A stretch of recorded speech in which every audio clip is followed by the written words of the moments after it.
Panama Hat, you have caused confusion and delay. Hello, everyone, and welcome to The Deepest Law. I can't believe you just throw Panama onto the bus like that. I refute and deny all accusations. What the Persian? I expect all of the engines working on my line to yes. You all started talking about that a couple of days ago, and it was really weird because that was like my main show when I was little, and it just felt weird. What did you watch the George Carlin kind of secondary market version though, or the Ringo Starr version? To be honest, I don't really remember, but I if I remember correctly, I think I had both. I expect all my engines to work hard and not to be lazy. You have caused confusion and delay. You have disgraced the operation of the Fat Controller. I live for Fat Controller cussing out Daisy the diesel engine. Anyway, we are here back once again, like many things that return, to talk about propaganda. Now, Pharaoh, how are you doing this week, sir? Yes, good, thank you very much. I, of course, am drinking Nescafe Gold. One of the smoothest coffees ever to have existed on the market. Yes. And I don't know if you noticed, but my friend Emily has become a massive advocate of Nescafe Gold.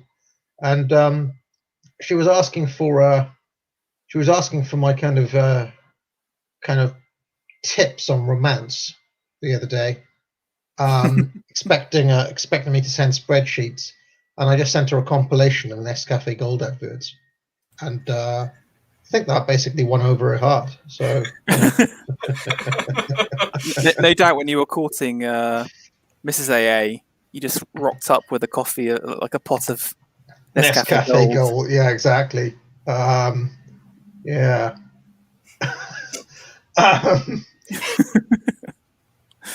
In fact, speaking of Mrs. A, on one of my first dates with Mrs. A, we were in an Honest Burger. Have you ever seen that? That place in London. Yeah. Because I was a massive burger kind of foodie, aficionado. I wanted to try Honest, and they really delayed our burger, and so I think it was only the second time I'd ever met her, and I ended up missing my train. I missed the last train from Waterloo, and I ended up back at Mrs. AA's on just the second date. So smooth, right there. That's the classic. I mean, the classic burger delay tactic there. But being the fine lady of top stock that she is, there was no hanky panky that night, obviously, which is unlike many other dates I've been on. But anyway, what are we talking about? Oh yes, World War I propaganda. Yeah, now. Regular fans of the show, there may be fans who just tune into The Deepest Law and don't watch any other content of mine. Do you believe such a person exists? Definitely. It's the culture vulture. Yes. I mean, I wonder if there's anybody who's like a Deepest Law only. That would be. I want to find that fan if there is such a person. I remember looking in the chat. Does anybody only watch Deepest Law? Come to this channel just for Deepest Law content. I'd love to find that. Basically. AA is like personally identifying the hyper artists in his audience. I don't know. I mean, I like I've got a spreadsheet. I'll categorize. I'll categorize all of the different fans, and then put them in tiers. Obviously, like the Cigar Stream fans are like the top tier, but then the Unpopular Opinions fans are like the absolute, they're the trucks, they're the peasantry, But I think the Deepest Law OnlyFans would rank pretty high as well. So some people are saying I'm drawn to the ashes. Look, I can't believe it. There are D-simps in the chat who are like, I lurk just in the hope that D will make an appearance, which is really pathetic.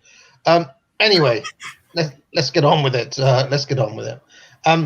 It's a bit scattered. That's right. It's a bit scattered. I love that guy. Anyway, for the benefit of the non-existent Deepest Law Only fan, last week's show was on a channel called AA Gold. AA Gold, ladies and gentlemen. So if you want last week's show, subscribe to that. You can watch it on there. I put it in the show notes. There's also a gentleman called Morcar, who's a friend of mine, who's started playing through all of the Street Fighter games. But there's a tie-in to the Deepest Law, because the first game he played was Postman Pat. Cup of tea, Pat? Anyway, but where were we? Yes, propaganda. Now, last week, if you missed it, we reviewed the British propaganda from World War One and the American propaganda of World War One. And it was our conclusion. It was the same panel, wasn't it? The four of us. Is that right? Yeah. We concluded collectively that the American propaganda was, excuse my French, absolute peak wank. It was shite. Whereas the British propaganda was top notch, and it almost kind of made me like an early 1910s British nationalist. That's how effective it was. I almost enlisted myself, even though I know that World War One was a kind of astroturf. Would you broadly agree with that the British propaganda was top notch?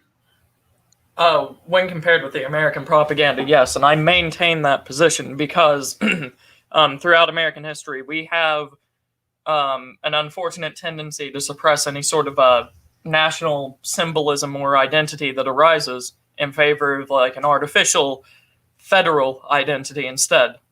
You know why that is, Turnip, don't you? What was that? Sorry? You know why that is, don't you? Too many bloody foreigners. In fact, what some might argue an entire nation of just foreigners. That's why.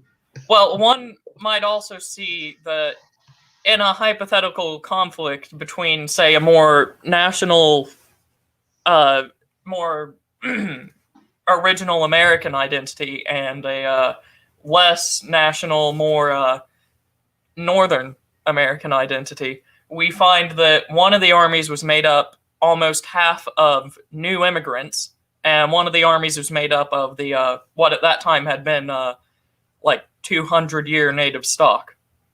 So it's just really strange to me that like we're not allowed to have any national symbolism because why? Goes against plans, maybe? Yeah, when you say native stock, do you mean like Native Americans? No, I mean Navajo Indians. I mean the original like Anglo-Saxon English that most of the colonies were originally made for specifically. Right. Whereas the World War One British propaganda was, I shouldn't say propaganda. It was British public information service, wasn't it? Really. With the British propaganda, you actually have symbolism and you have figures on there that mean something.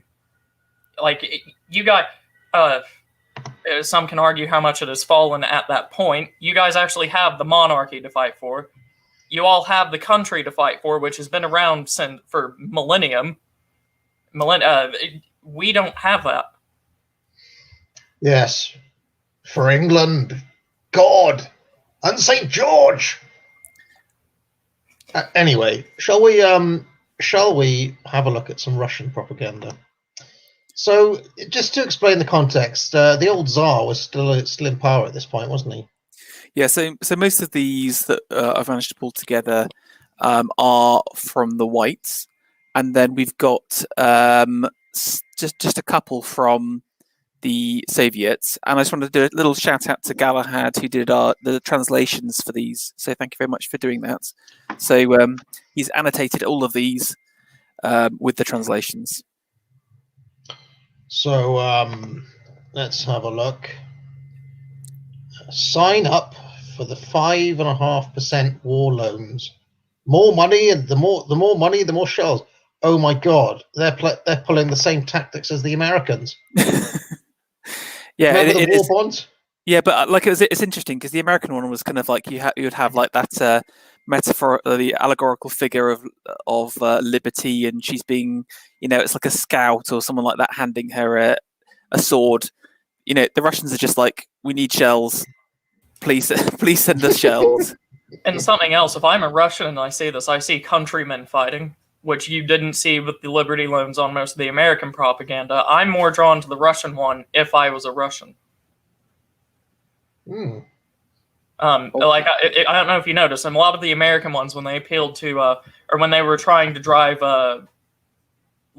people taking out loans for the war effort, they had some personified, figure of liberty or Columbia or the Scouts or something that's a lot harder to identify with than your countrymen out loading an artillery piece asking for money. Like, I like this one.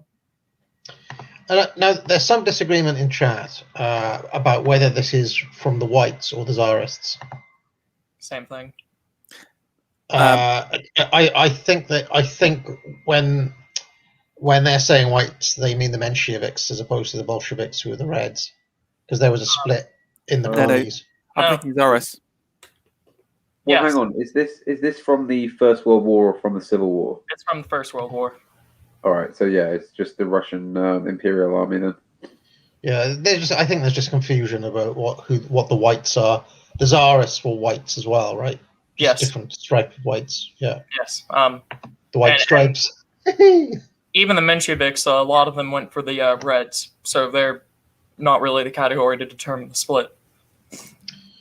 Yeah. I always like the Greens, the forgotten Greens. Yeah. You have all the colors of armies in Russia: the Black Army, Red Army, White Army, Green Army. Everybody forgets the Greens. The Greens haven't got any sort of historical sense. I read some rather interesting things about the elite leadership of those three factions: the Tsarists, the Whites, and the Reds, from a certain car manufacturer before. Just some interesting kind of proliferation of certain group in all three of the leaderships of those, which are kind of interesting fact of Russia of this period. But shall we move on? Let's. What was your feeling on this one, Panama Hat? Do you rate this one? I think it's a bit bland, personally. I think it's bland, but quite sort of effective in the sense that it gets the message across without being kind of overly sentimental or kind of ridiculous. It's sort of like, look, we need shells, support the war effort, give money, give us more shells. That's it's good, I think. And as was pointed out, there's a kind of realism to it. The kind of average troops there in the field with their artillery piece. It's again, I think as Turnip said, it's much more effective than the abstract, paintings of Columbia or anything like that. It's like Notorious B.I.G. and Puff Daddy always said, "Mo money, mo shells." Right? You're in quite a mood today, aren't you? I think it's just Nescafe Gold. I was about to say, it's the quality Nescafe Gold really pumping the energy up. Yeah. Pure caffeine straight in the veins. Okay, let's move on. What's that sword he's got there? What's that style of sword? Could you zoom in a bit? If only I had Shadiversity here. It looks like a standard officer's sword of the time. I mean, it looks a lot like a cavalry saber, but the It's the Russian, just the Russian swords tend to be like more like curved, aren't they? Because it's more of the Eastern Orthodox influence on their weaponry. A bit like Cossacky, I suppose. Like I'd imagine a Cossack. The cavalryman's sword, even though he's an artilleryman. Okay, so here's another one. This is that's the Kaiser, no doubt, and this is like a base Russian facing the Kaiser. Is that the idea? Yeah, like I think you've like can you not read the annotation? I can read it my side. On a second, it says Wilhelm's nightmare, literally the delirium of Wilhelm. So I think it's the Kaiser is looking out across Europe. He's sort of confused at what's going on, and it's a cavalry. It's you can see Russia as personified. You can see the color of Russia is green. The cavalryman is in green as well, and he's racing towards Wilhelm. And I think there's some poetry. I mean, Galahad was saying that a lot of them are like puns and rhymes, and he said that Russians like rhymes. Okay. What do we make of this? I mean, this is more a kind of in the classic, I guess the caricature, the cartoon, isn't it? Yeah, like a punch or something like that, isn't it? Almost, but I don't think it's that effective. I think it's kind of like a bit of a isn't Wilhelm stupid? He's not understanding what's going on. But I think the problem is it's kind of what it does remind me of the kind of meme of the kind of giant monster, and then you see like a tiny soldier man looking onto him. So there's that kind of David and Goliath style. Someone just help me brush up a bit on World War One, right? What was the Kaiser's basic issue? Like, why was he getting in everyone's face? The Kaiser was dragged into it, and quite honestly, if I remember correctly, he was apoplectic that it took so long because the Austrians waited about a month and a half to declare war on Serbia, due to a harvesting season, so their army wasn't ready, which meant that they lost the sympathy of Europe for the fact that their crown prince got shot. So Archduke Franz Ferdinand famously. When the Kaiser gave the blank check to Austria, it was like, if I remember correctly, a few days after the assassination. So he didn't expect anything to come of it. It was really just like a diplomatic move. I'll back you. We're friends. Austria then proceeds to wait until their entire harvest is done, then mobilizes, then invades, and by that point, no one really cared about Ferdinand being shot. And now Germany has to honor its diplomatic promises. And implementing its plans to drag in the UK. The German army's very famous Schlieffen plan involved sweeping through the Netherlands and Belgium. In 1910, if I remember correctly, edited so that they took out invading the Netherlands. They go through Belgium, drags in Britain. Now you have the full Entente battling Germany and Austria. I mean, it's a bit pointless, the whole thing, isn't it? I mean, why is it? Yes. Millions of people died for what? Yes. Well, yeah, this is why it was such a sort of horrific event in terms of that nobody really understood why they were there. It was basically as much as I hate Blackadder for being kind of sort of midwit pop like sort of bad pop history. They do have a point where there's a line where they say it happened because it was simply too much effort not to have a war as soon as everything was kicked off.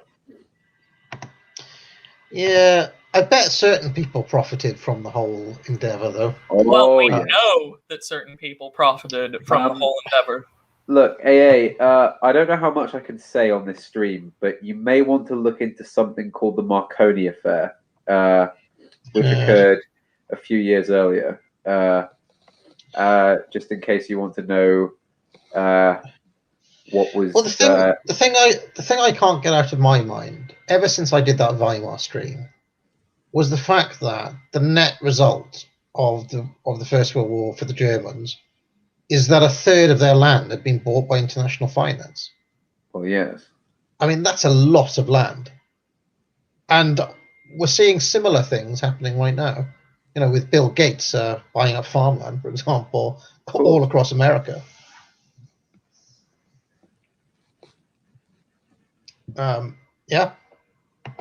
Well, yes. I mean, it's kind of like again, it's important to understand that this is why the fallout from it was so catastrophic, because like, how can something so absurd happen in which all these countries, because of some treaties and a reluctance to stop kind of trains stop trains and armies once they're on the move. I mean, I believe there's a quote that actually says something like, the First World War was started by railway timetables or something like that. I mean, there's even more shenanigans when you consider looking at this poster here, the rather strange alliance between Woodrow Wilson, Wall Street, and the Bolsheviks. I mean, I don't know how hidden that history is. It feels pretty open to me, but it's just nobody ever really talks about it. But I feel like something dirty was involved in the First World War, because the official version of the story just sounds too stupid to be true. Yeah, well, there's lots of underlying tensions where, again, the Kaiser was part of his removal of Bismarck was to because he wanted a more expansionist policy. From my understanding, but Bismarck was, again, he was very good at expanding, about doing these kind of tactical victories like the Franco-Prussian War, and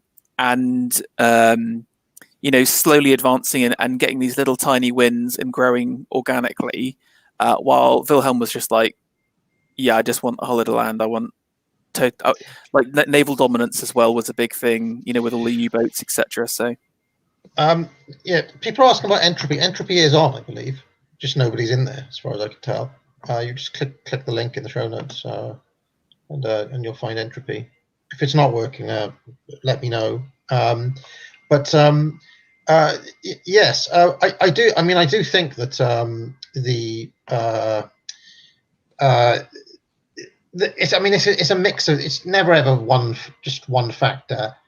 The Kaiser does seem like a bit of an idiot on top of everything else. Like, from my understanding, like internally within Germany, Bismarck is about as sensible a leader as you can imagine.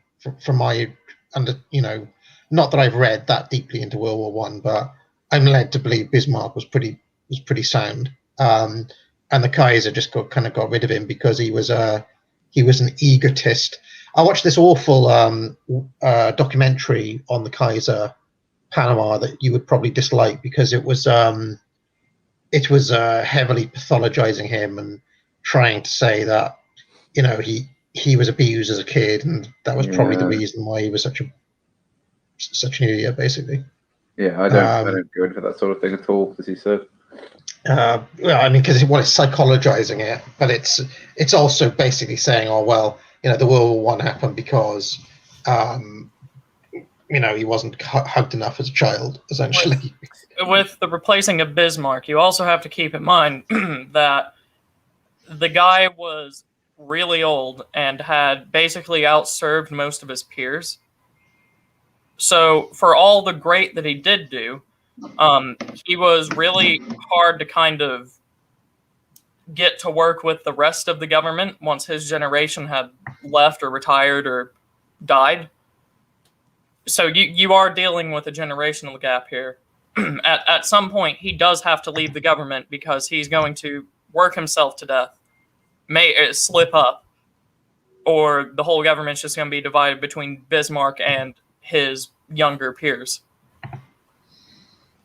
Right. It's not that dumb of a move. It's just, if Bismarck leaves the government or dies in government, you're just going to have a great loss either way. But the Kaiser could have had somebody else in there, but he wanted to take personal control, like a kind of old school. Well, he reappointed a chancellor, didn't he?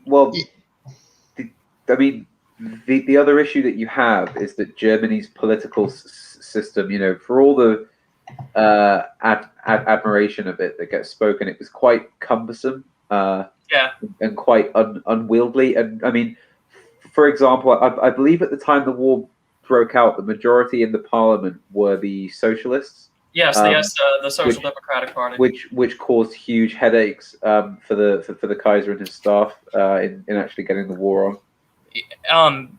Yes, they really opposed the war effort, and they would also go on to dominate early Weimar politics. By a huge amount, I believe. Millions. Yes, and they took over Prussia electorally through a few election reforms, which, for a lot of the Weimar stream, there's a lot not covered about what the Social Democrats did to completely destroy the system. Yes, well, which would make for a good part 2, AA. Yeah, that may have to be a D-Live exclusive. We really want to get into it. Yes. Why didn't Bismarck sort out the Social Democrats and Socialists while he was still around? Well, any ideas? He did. You only really see them surge in popularity after about 1900, if I remember correctly. But he also did introduce the welfare state as well. You got to remember. I think he's more kind of like what do they call it? They call it like Christian charity or something like that. It was a funny old name for it. Well, but it was essentially the welfare state. They called it Prussian socialism. Yeah. I thought that the label for Prussian socialism came after analyzing this period in the 20s. Like I don't. Well, I think Spengler uses Prussian socialism. Yes, he does. But he's talking about the reign of Bismarck, I believe, or at least the manner of the ideas of Bismarck. Yes. Yeah. I mean, somebody's asking about Wall Street. I did cover all of that in a stream. I can't remember exactly what that stream was called now. It was on a cigar stream. We got into. There's a lot of strange cross-pollination between Wall Street and the Bolsheviks, and strange things like Trotsky staying in New York, and the fact that all throughout this period, all through this period that we're seeing here, the Bolsheviks were being supported by bankers in New York, essentially. Bankers and unions. One of the few have a look at the background. One of the few times in history where they come together and support a side in something. Yeah, and then even more curiously, when the Bolsheviks established their rule, there was a kind of rush in on the half of the Woodrow Wilson government to recognize the USSR as a sovereign state and to legitimize the Bolshevik government as the true government of Russia, when they didn't need to do that at all. In fact, they could have done the opposite and supported their rivals, or they did support the white side. They quite famously sent people like the Red Cross and all that at the behest of the government to assist the white troops. It's just with a lot of Wilsonian foreign policy, they kind of disguise it as a realpolitik and try to say, well, we want this side to win, but if this side happens to come out on top, we can go with that. But that's the near their. They didn't really help. They didn't really help they look at their actual actions. They didn't really if they wanted to, you've seen what they can do. Yeah, and with the whites, they sent a lot of money and a lot of like medical aid. With the reds, they sent a lot of international recognition and legitimization. So let's move on then from this one. We also have The World on Fire, Second War of the Fatherland, Great Patriotic World War II. Yeah, sorry, I think this is actually a World War II poster, but I didn't know because it said it in Russian, so I only got it after the translation. So we can skip this. We can skip that one. So that was a bit of Stalin propaganda, was it? Yeah, I love the font on it. Just like that's. It looks like a Hollywood horror film. Yeah, font, because you don't see like Cyrillic like that very often. So this is cool. That looks like a Zoltar machine. I Top thought it looked like ruined many peoples with his anger, handed many cities over to thieves. Is this the Kaiser again? Yeah, I think it's the Kaiser. So again, this is kind of coming out of like iconic art. So again, it's interesting how the Imperial Army would use a lot of kind of orthodox imagery to appeal to the peasants. But again, it's literally like Wilhelm as the devil. But this has kind of got like medieval vibes to it, so I think it's quite cool. Yeah, it's really cool. That's a great piece of propaganda. What do you reckon, Panama? I mean, I think it's pretty excellent from a kind of neutral point of view, I suppose. I mean, I think this may be one of the best we've seen so far, just in terms of like how effectively this would convey the message to your average Russian kind of peasant of the era who was still heavily connected to the Orthodox Church and would have spent his entire life looking at the icons of saints and things. This is where a knowledge of the esoteric would come in handy. You know, if he was sitting here with I don't know, Mark Brahman or something, he'd probably see 1,000 things that I'm not seeing because I'm not familiar with the symbology. You know. Just one thing. If you look at the cities, I'm pretty sure on the left-hand side that's Paris because that's the face of the Notre Dame. Yeah. So I wonder if this is kind of like if you just zoom in on the left-hand side by his left knee, you can see the rose window of the Notre Dame there. Can you see that face there? There you go. Yeah. So it's kind of like these are all the cities that he's despoiled. He's wearing can you see the crest of the the German eagle on his front as well. So that's symbolic. Maybe there's something around the sash as well because that's a bit stands out a little bit. But that is cool. I like that one. I do too. Maybe get John D to put on a mug. if John D puts that on a mug, I will buy it. Can we change the Kaiser's face to Susan, whatever her name is, the head of YouTube, as the devil? Wojcicki, I see. Yeah. Spoiler of YouTube channels. But all of the channels that have been wrecked over time there, you know, Alien Man and Mouthy Buddha and many others that I can remember. Molamine. Oh. Alex Jones. Fly Sneak. I mean, technically, Susan didn't do that one. So, that would be genius if somebody could meme that. Let's carry on. Here we have top, Russia. Bottom, Franz listened to Wilhelm, but Wilhelm let him down. What a rogue. Look, the bear is almost here, and the companions are kaput. Yeah, so on the Eastern Front, Germany did very well, famously. The Austrians, however, got pushed back into Galicia and had to basically wait out the Russians for most of the war with a lot of push and retreat on both sides, just fighting over like the same forest. And a lot of the Austrians started to blame the Germans for this because the Austrian military staff kind of referred to Germany whenever there was some big decision that needed to be made. And so now you see Russia's capitalizing on this, just saying Germany is letting them down because we're pushing them to the Carpathians sometimes.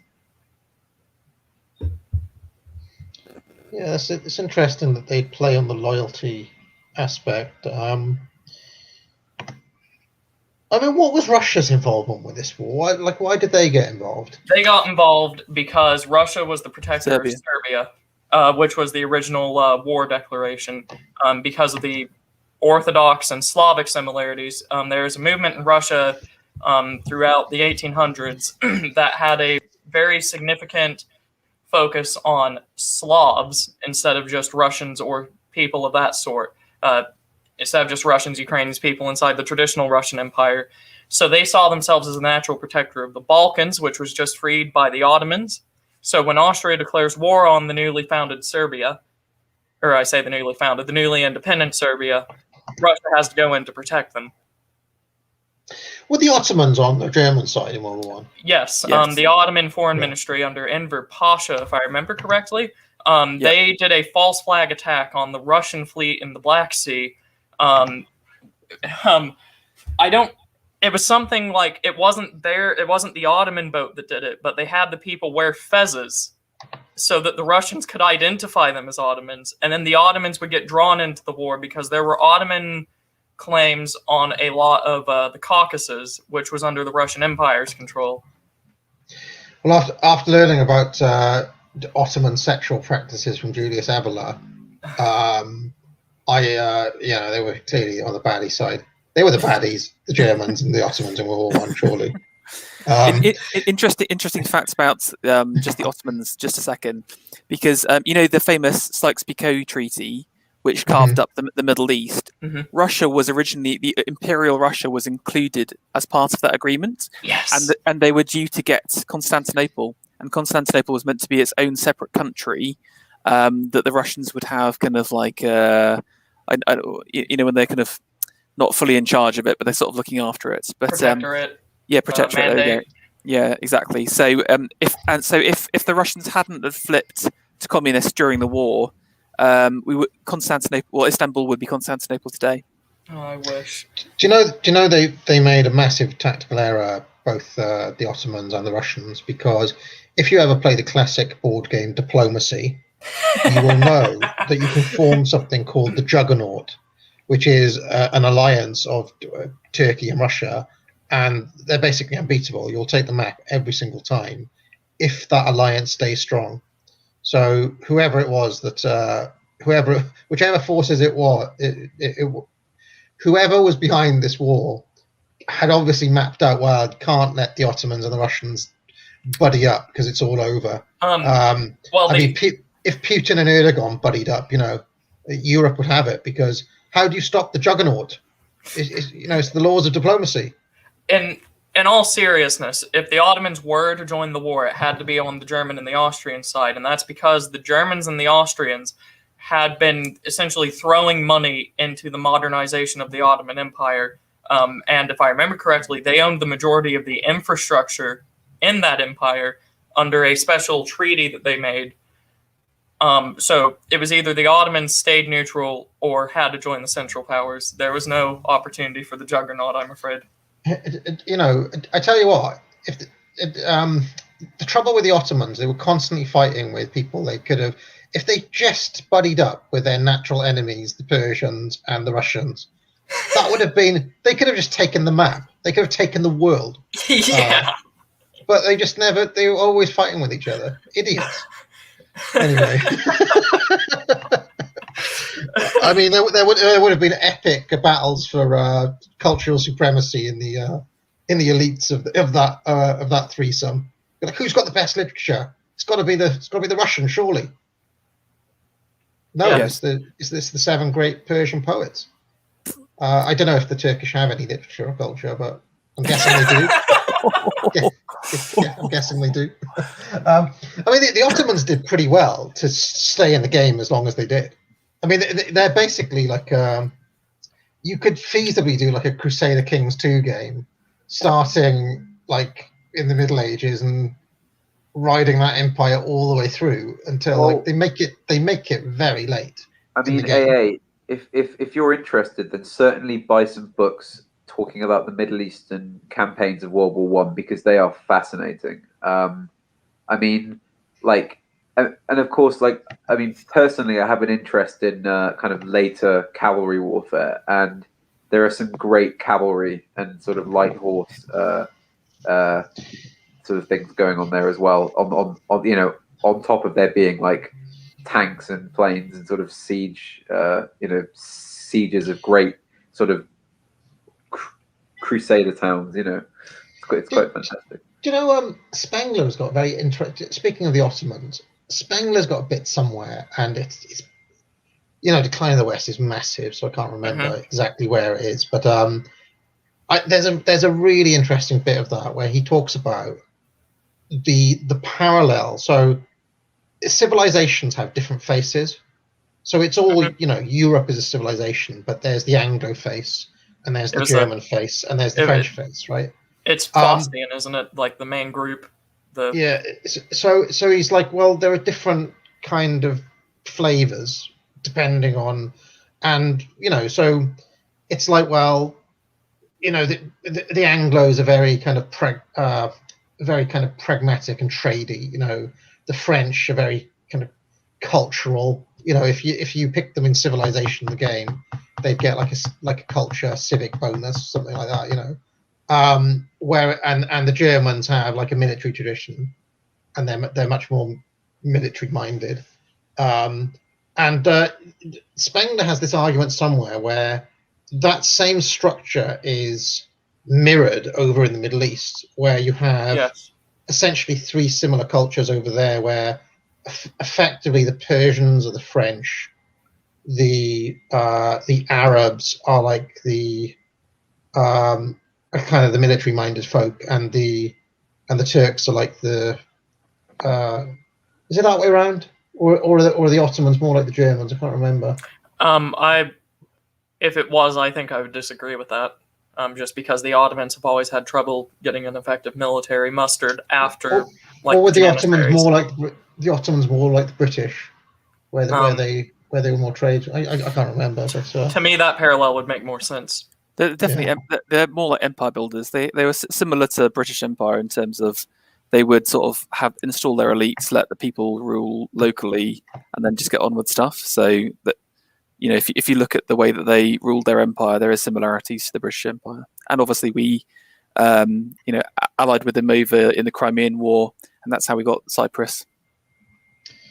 Okay, it's a fascinating period. I remember doing World War One very early in my school days, but very hazy, hazy indeed. I love this period of history, starting in my 5th grade, and just continued to read about it until I got into high school. I mean, one of the absolutely fascinating things about this period, which you can read about, it doesn't matter where in the world it is. Okay, I mean, we're talking about the Ottomans.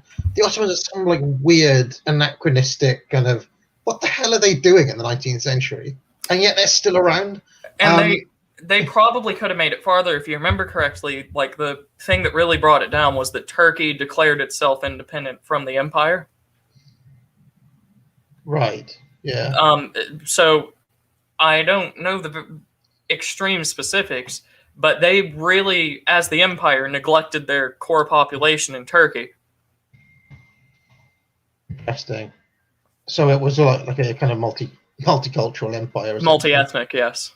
Yeah, I see. I mean, there are many fascinating characters around. Like, I mean, it's a little bit later, but Reza Shah in Iran again is one of these kind of oddly anachronistic figures. It's like, where the hell gets this guy from? What century is he from? But there they are. They're still all knocking around, and it's the speed with which the post-World War II. The post-World War II world changed everything. It's like all of it seemed like a distant memory, but you've got all of these. I don't know. Like, I mean, think of Russia in this period. Like, what is the state of Russia in pre-Bolshevik, like late Tsar? Patchwork. Yeah, it's like, again, people just living surf life, basically. It's weird, isn't it? Well, all right. Let's carry on. In the later years there. I mean, what was life like in Germany? Very life like in Germany before World War I kicked off. Like, you can see sort of facets of the old way of living, like the pre-unification Germany. However, there was like a creeping modernism, from what I read from the accounts of people in places like Saxony. So, like, you had a place like Berlin, basically being, someone compared it to like the New York City of Germany, insofar as it was a real hub of finance and all this other stuff for the German Empire and that sort of sphere of influence. So they were losing tradition or the real true German way of living. It's just it wasn't as accelerated as it was after the 1919 revolution and the establishment of the Weimar Republic. Yeah, you got a lot of. I mean, I know it's a slightly different place, but if you read about that guy Reza Shah in Iran, he was literally being like, "You're banned from being peasants. Just stop being peasants at this point. You've got to get with the program. You've got to we're going to join modernity now, and we're going to do it at gunpoint." You know, pretty much what Stalin did in Russia, to be honest, where it's like, right, we're gonna do it by force, but it has to be done.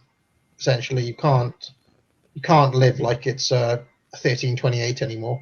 Well, I mean, you essentially get to the point where, as the leader of a state, your kind of crossroads is, well, we can maintain our traditions and be wiped out by technological nations, or we can attempt to industrialize and become like them, and have a hope of standing on our own 2 feet, essentially. And unfortunately, this is the looming threat of the British around the world, isn't it? It's like, well, you know, I mean, in the case of that, the Anglo-Persian oil company goes in and they have a monopoly contract, and that brings industry, it brings jobs, and all of a sudden you've got an effectively medieval country faced with a 20th century industry on its doorstep. How the hell do you deal with that as the leader? Well, So I mean, this is why I've come to the conclusion that the British Empire was actually a very, very bad thing, and the whole age of imperialism was, I think, generally a mistake, because it basically just exported progressivism, parliamentarianism, liberalism, mercantilism all around the world, and just infected it everywhere. And then that set the stage for the Americans to come in and sow the seeds, hundreds of years after. Yeah, and then, of course, don't forget the role of Napoleon, because Napoleon kind of did the same thing in the mainland. Brought it to the continent. And it's just kind of liberalism by the sword. Yes, essentially. And people get rather hooked on it. It's a bit like sort of opium, I think there's an argument to be made. There is an argument to be made that liberalism has been the most violent ideology of all, in terms of the amount of force used to enforce it around the world. Well, all I'll say is, I mean, I'm sorry to make this so dark, but on top of it being forced by gunpoint on everybody, it also basically allows you to do inhuman things without registering them, in the name of progress. And I mean, to me, the kind of chief moral crime that liberalism has to answer for is, well, and again, this may seem kind of out of left field and not particularly on sort of topic, but how many sort of children are killed off before they're even born, say, under the progressive, tolerant, liberal way, And this so if we take up infant casualties, the Napoleonic Wars, half of World War I, half of World War II, colonial exporting of liberalism. I think that we have a death toll. Yeah, the revolutions. I think we have a death toll higher than the 100 million of communism. Much higher, I would expect. Yeah, I mean, I've done a rather controversial trilogy of videos recently called Issues with the Libertarian Arguments Against Socialism. But I am increasingly coming to the conclusion that they are literally flip sides of the same coin. What Stalin did at gunpoint using brute force kind of really was done in the name of liberalism also. It was just a little bit more clever about it, a little bit less blunt about it. But effectively, it has the same basic endpoint and aims. Now, this has upset a lot of my viewers greatly, as you can imagine. But I think this is a difficult pill to swallow, and we have to kind of realize this if we're going to make sense of what the hell's happened over the past 100 years and how the hell how we've arrived at this point here. They've always been on the same bloody side. It could probably help if you. I haven't watched the most recent two. Just from the confusion that seems to have resulted, it might help if you specifically address who you are talking to. Because what I have seen as the reaction to those videos is a bunch of people saying, well, this, and this doesn't describe me. It was mentioned in the video. I call myself libertarian, but these other people are also libertarian. How are these two people united other than the label? Yeah. Okay. Might clear up confusion. I mean, I think I do name what I'm talking about, which is essentially everybody in the liberal tradition apart from Hopper. So, but anyway, let's carry on. This is okay. What do you call it? Is this a babushka? Babushka, Yep. Is it? Moscow Russian soldiers captured, asking Moscovans to pray for them.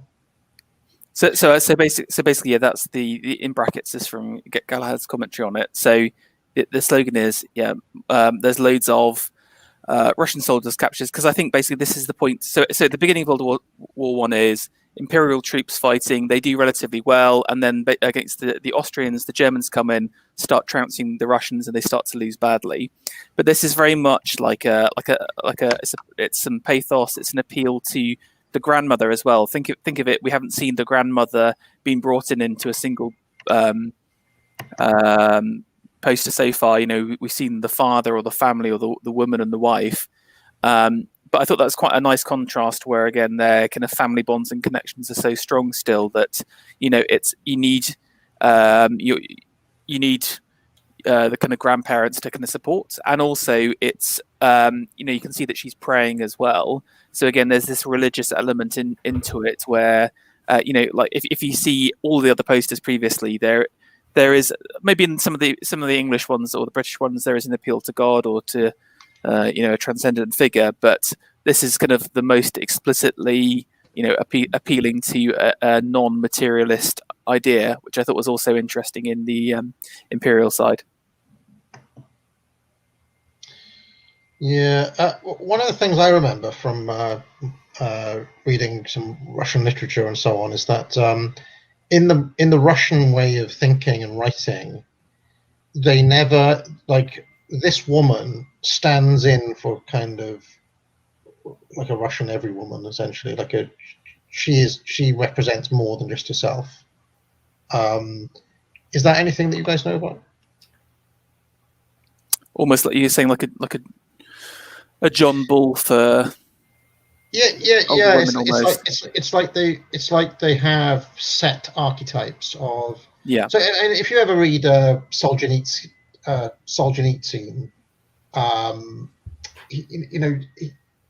he's got the Gulag Archipelago. He's also got One Day in the Life of Ivan something. I know what you're talking about. If you read that, it will seem to your Western eyes that he's talking about individual characters and he's talking about individual people, but in fact, he's drawing on a kind of Russian literary tradition where each of those people he comes across are recognizable types, archetypes. So that they don't have that same tradition of psychological realism or three-dimensional, like the interiority that you think of, like a Hamlet, someone like a character like that. They're always thinking on a much more kind of symbolic level that speaks to the grand tradition of Russian literature. I just thought I'd mention that. But this I seem to remember that this character is one such archetype in Russian symbology. Yeah, I mean, if you're Russian, tell me if I'm talking nonsense. Yeah, well, I mean, look at her dress. I'm like, again, there would have been some of this possibly, but she definitely is kind of dressed in a more medieval style. Do you know what I'm saying? So I think that does match up to what you're saying. Also, I mean, just imagine, even as recently as this, a country that was so spiritual that they would put out propaganda encouraging people to pray for missing troops. Like this is a powerful thing. Okay. So, what I was going to say, what I noticed about this, and you don't even need to see the text for this. You just have a woman in prayer or gesturing you to pray. If you would just change the change like the style of clothing, change the background, take out the text, you could put this up in America and probably have gotten better results than you would have gotten with what they did put out, because the population at the time still actually deeply held their religious convictions. But obviously, the governments that were in charge at the time are not going to capitalize on that because that is what they hate. This is a very powerful thing that you're going to miss with the U.S. at the very least, and it's a tragedy. One question I have about Russians. There's a lot of Russians who traveled to America, wasn't there? There's a lot of immigration from. Yes. How come there's not like a large Orthodox community in America, like a kind of Russian Orthodox? No. That's one of the few religions that we don't have like major congregations of in each major city of each state. And that's because a lot of the Russians that came over, the ones that arrived in Oklahoma were largely Lutherans that were from the Russian Empire. The ones that arrived in like the Northeast in that area ended up either converting, leaving the religion, or were a different religion from Eastern Orthodoxy altogether. It's like Eastern Orthodoxy in the United States. You just don't see it. I just find it a bit weird, given that we know that large amounts of people arrive from Russia, but I actually know a couple of people whose parents were Russian immigrants or grandparents or something like that. They ended up converting to like various forms of Protestantism, like they just drawn to it. A lot of people, and this is corroborated by accounts of other people across the country, a lot of them just end up leaving their church and converting. Because I had that same question 2 years ago when I was taking my U.S. history course. Like, well, we get all these immigrants from Eastern Europe and the Ukraine, Russia. Where are the Eastern Orthodox? I asked that to my teacher. He didn't have an answer, so I went looking, and that's usually just what I found.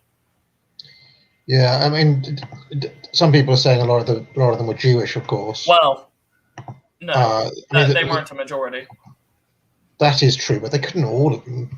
I mean, surely with the sheer numbers, just mathematically, it doesn't seem possible that they'd all be Jewish. The Jewish Russians that settled were a very slim minority of Russians that came over, and I can prove that to you because the Russian population that came over was fairly constant from about 1900 to 1956.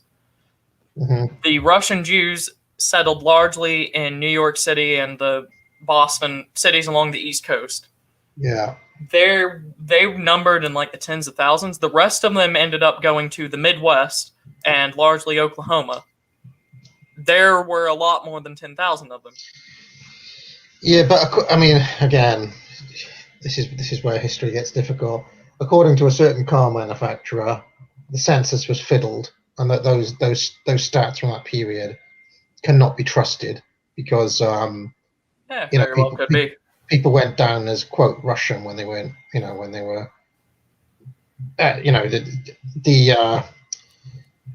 for whatever reason, the censuses of that period were destroyed in a fire, and then deliberately destroyed in the 1930s.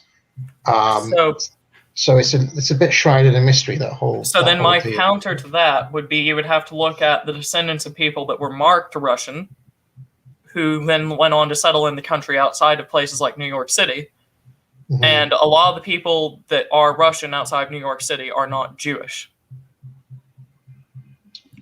Right. And I would know, because, or at least as an Oklahoman, until the Hart-Celler Act was, and that whole controversy went off in 1965, the largest immigrant group that was coming over to Oklahoma for the past 40 years were Russians, specifically not Jewish. So that has to be a mystery then, as to why there isn't a larger presence of the Russian Church in America, given I'm telling you, they all converted away, or didn't care to in the first place. Weird. Very strange. And you can, if I walk to any of the churches in my town, you can probably see on the registry in each of the churches at least 2 families that have a Russian name. Even in my Lutheran congregation, we have people that speak Russian still, who just converted. They don't stay with it. That's I mean, Panama. How would you explain that, given the depth of the religious feeling that you were talking about? Well, I mean, again, the depth of the religious feeling was something quite specific to Russia and a particular Russian mindset. I mean, if people are leaving, then presumably they're not very attached to that culture anyway. They're more interested in other things, or they were minorities to begin with. Could be a selection bias of the type of people who would leave. Yeah. Hold on. So I'm getting people saying there are churches all over the continent, and I realize that, but we got Russian immigrants here in the same quantity that we got German Baptists in the 1900s. There was the same volume of Russians 1900 to 1956 that there were German Baptists 1840 to 1870-ish. That's a huge amount of people. Yeah, we don't see the same prevalence of Eastern Orthodoxy in the U.S. that we see of the different German Calvinist denominations that call themselves Baptists, where, in parts of the South, you can walk around the corner and there, from the place you came from and the place that you walk to, there are 2 Calvinist Baptist churches. You don't see that with Eastern Orthodoxy. I know a friend that's Eastern Orthodox that converted. He has to drive to halfway across the state to get to the one place where there is an Eastern Orthodox, what would you call it, a congregation church. I don't know how they organize. It's just not as prevalent, and that's at least for what I've seen in the South, Oklahoma, and the Midwest. So some people are saying that Orthodox Church is not a very good minority religion, so it doesn't spread in places where it's not dominant as easily. Yes, yeah. And I can corroborate this. Just if you go back until the internet became a thing and people started converting due to internet influence. If you go back to just the immigrant groups pre-1965, you don't see large numbers of Orthodox. That is something that can be demonstrated. All right. Well, that's something. Maybe I'll have a little look into that question and see what I can dig up. So let's carry on. Oh my gosh, top, the Great European War. Bottom, the Great Battle of the Russian Bogota hero with the German snake. So if you zoom in, so first let me just tell you about the Bogatyr, which is he is a figure of mythology at this time. I think it's been analogized to the questing knight, like a Grail knight. But he comes out of the history of early Russian civilization, so Kievan Rus. And you can see that because if you zoom in on his hat, he's got the kind of pointy Orthodox helmet. He's almost dressed like a Byzantine cataphract or something like that. And you can tell that he represents the Imperial state still. He's got the double-headed white eagle, which is a symbol of Byzantium inherited by the Russians. But in the Russian Silver Age, which is 1880 to 1910, which is this massive growth of Russian literature, but also arts. The bogatyr is a focal point for understanding heroism, and so he's often kind of brought in and used as this kind of powerful figure. So you can see him on a horse that's look at the horse's eye there, and he's slaying the many-headed hydra. And I mentioned around the Russians already defeating the Austrians quite badly. You can see the was it another Ferdinand as well, whatever, the Archduke, having his head chopped off across there, and you've got the head of the Kaiser coming in, and then you can see the fez-hatted Ottoman across there. If you look at the bottom left again, now interestingly, someone in chat corrected me and said it's not Notre Dame. It was in fact the church at Reims, which is on the border between France and Germany. So you can see again the church in flames. But I love the iconography of the bogatyr. You can see the kind of light rays literally emanating out from behind him. And again, if you just scroll down to the bottom of the picture a second, just look at the epic size that's going on. You can see the building across there next to the foot of the horse. This is an epic battle of civilization going on with a true Russian hero fighting off the many-headed hydra of evil. It's pretty good propaganda, actually. To be fair, what do you make of it, Panama?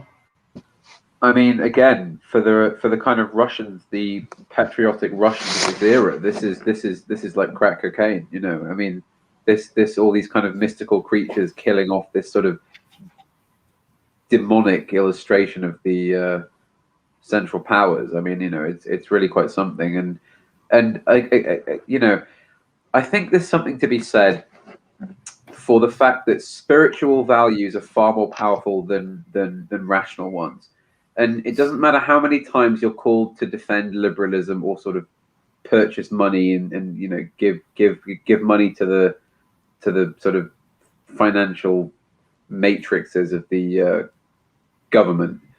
The idea of defending Christian civilization will always resonate harder among people who are conditioned to think that way, as they naturally should be, I believe. I believe is the guy getting beheaded Charles I of Austria? Is he the? No, that would be the Kaiser. Oh yes, the Austrian emperor there, yeah, with his head falling away. I think that would be Franz Josef. What happened to him then? Who's Franz Josef? Well, he was extremely old when the war began, and to be honest, not really up to the job by the time it came around. And then he died during the war, and then I think it was Emperor Karl that succeeded him, who then ruled till the early 20s when he was dethroned. Though he never abdicated. Because Ferdinand was due to inherit the throne. That's why he was so important when he was shot. Yes. So he was already taking over some of the kind of regal duties, and again that's why he was touring there. Again, he was quite seen as a reformist or whatever, trying to unify the empire. So, and it was even more important considering that like all of the other people in Franz Joseph's family had died at some early age. He was the last one left, and he finally had a person that was supposed to take over after him that was in his family. And he gets shot as well. I see. Okay, so let's carry on.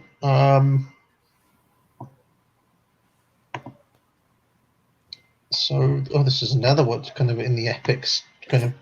Yeah, this is another bogatyr one, and you can see him, zooming across in epic scale across this skyline. Like I've actually got a postcard of this. There was a exhibition at the British Library about 4 years ago talking about Russian propaganda, and they had this live, and it's pretty epic. But can you see how he is a representation of both kind of heroic power, but also, he's like light itself. So you can see the clouds coming out of this red dragon's mouth. And he's bursting through the clouds with the light rays behind him. So he is literally the personification of light. The horse is white. He is white as well, and he's going to strike the dragon down to defend civilization. Again, the kind of the whiteness of him reflects the white Russians as well. The Imperial Russians. And again, the dragon as a symbol is interesting. Certainly in a kind of Anglo-Saxon, you think back to, our literature. It's a symbol of entropy. It's the symbol of total evil as well. So they're invoking literally medieval symbology as part of this propaganda. No. Here's an odd question for you, but I think it's one worth considering. Who is this propaganda for? Who are the target audience of this? Like, who were the kind of serfs and peasants lapping this up, or was it aimed at a different audience? Anyone know? I mean, this is basically. I'm going to go ahead and say it's aimed at the urban poor and countryside serfs, although they weren't really serfs by this time. The reason being that the images are so traditional and medieval, and so kind of the focus is on the image, not on the words, I think. So you don't have to be literate; you just have to be Russian in order to. To what end were they trying to get people to enlist like in America? Well, or like, to be honest, the enlistment in the Russian army was not really a problem. There was not a manpower shortage. So I think what this is doing is trying to keep up morale. It's to remind people that this is what they're kind of doing in their struggle. Because the thing about the war is that, of course, and this particularly applies to Russia, is that it made life very, very miserable for the people behind the lines as well.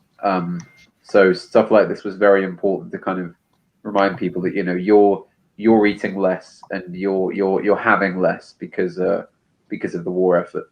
But it's all for a good reason. So keep it up. Right. Okay. So that's very interesting.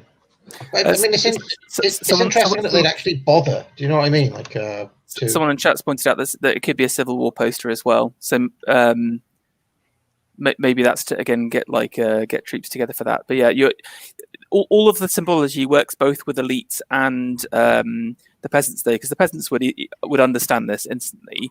But like I said, in the arts and culture of the Russian Silver Age, the bogatyr and these kind of heroic figures were really held up. Again, if you look at the art of Venetsov and other Russian symbolists, who we will be covering on my symbolist streams if you subscribe. So it's in their consciousness. They know about it in a similar way. But I think it's interesting how both the Russians and the English both invoke the idea of knightly virtue and heroic figures in their propaganda, while America is more like neoclassical, allegorical. Usura. There's definitely a certain baseness to the imperial propaganda on both the British and the Russian sides. Okay, let's carry on. Here's another. So this is actually a Soviet. This is a Soviet poster. So this is the subversive. Have you got the translation? Yeah, it says Russian Soviet Federated Socialist Republic, proletariat of the world unite. Bottom, the struggle of the Red Knight versus the Dark Force. Now, get it out. Yeah, just zoom in on the Red Knight's face there. Look at this pathetic Virgin Red Knight versus Chad White Knight. Look at his stupid hammer. Let's look at that awesome scimitar.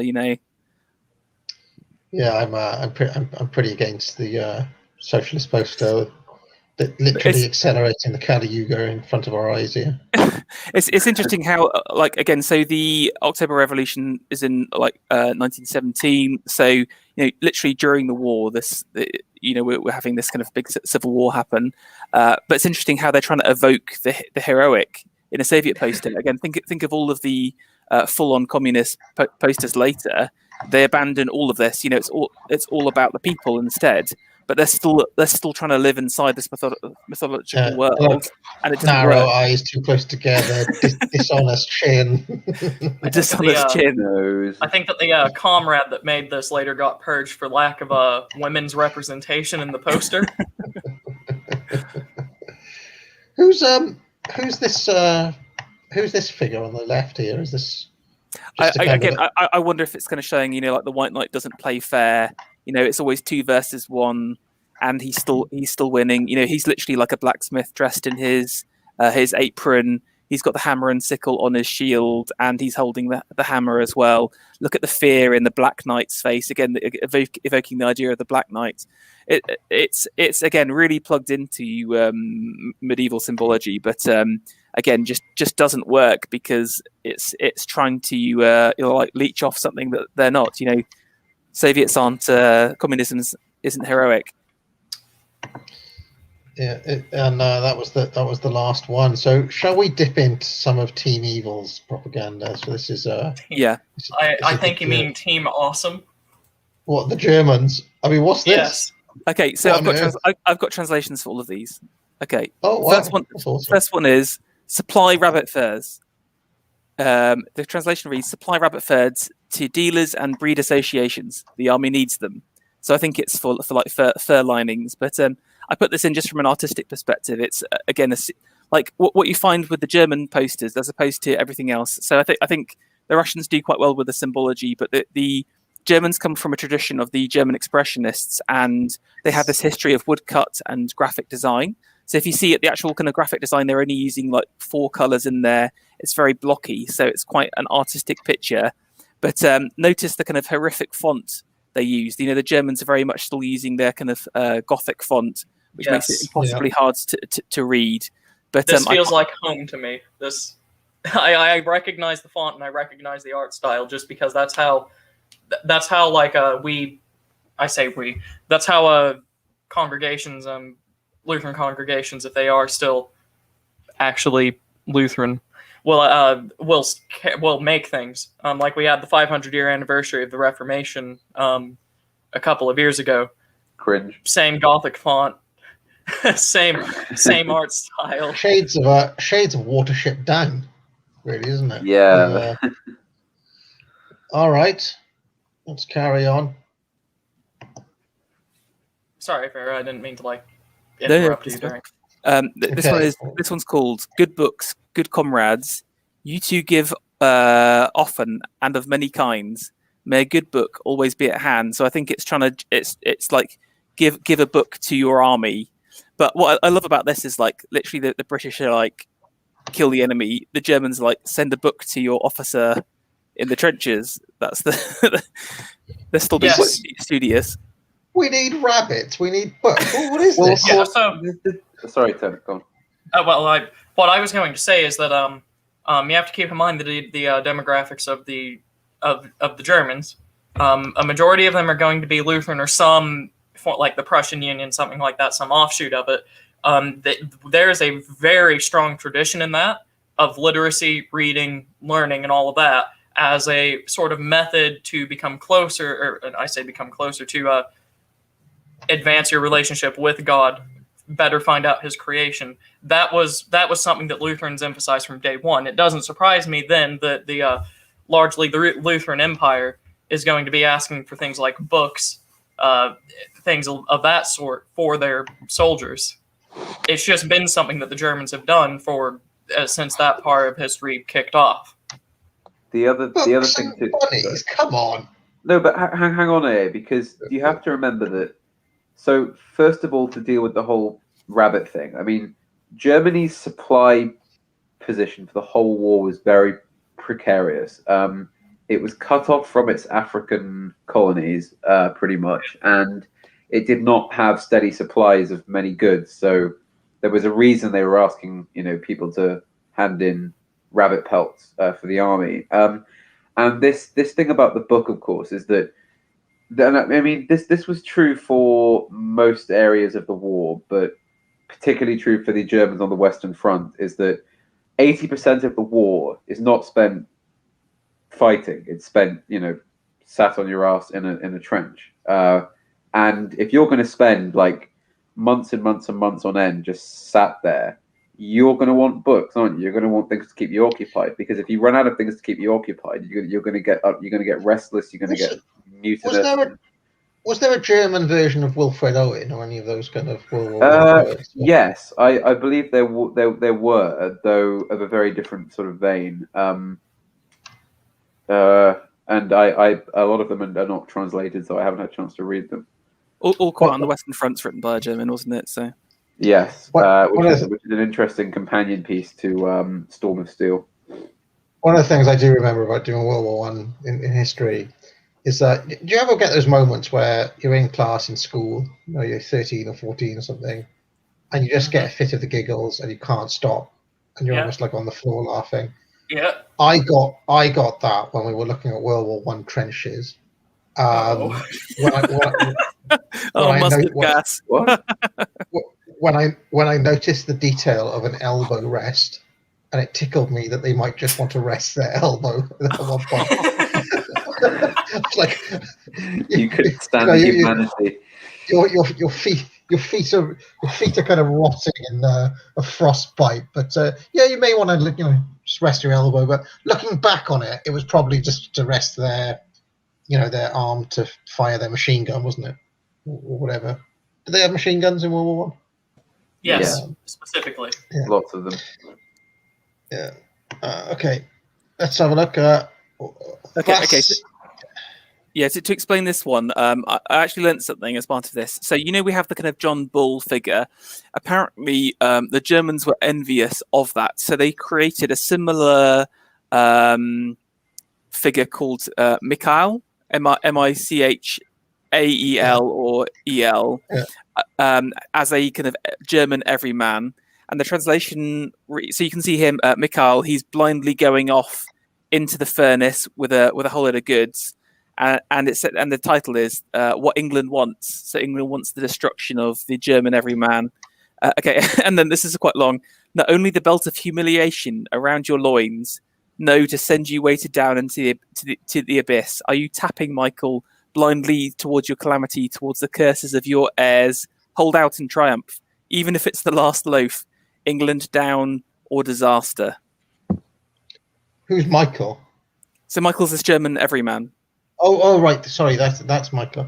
I mean, it's a bit of a shit knockoff, isn't it? Well, who's this guy? It's kind of two-bit Dick Whittington effort. He is. He's like a real crap version of John Bull, but he's also like super skinny. He's not round and prosperous like Bull is. So, I can see people loving my absolutely in shock at my did they have machine guns comment, but I mean, looking back, it's obvious that the elbow rests weren't for luxury. They were probably for aiming the gun, weren't they? So they weren't put there as a luxury feature. This actually figure reminds me of this old PC game I had. It was like a puzzle game called what was it called? It was based on tarot cards. The Fool's Errand. The Fool's Errand. I want to say like the Fool's Errand draws on a figure like this. So yeah, could be as well. Yeah.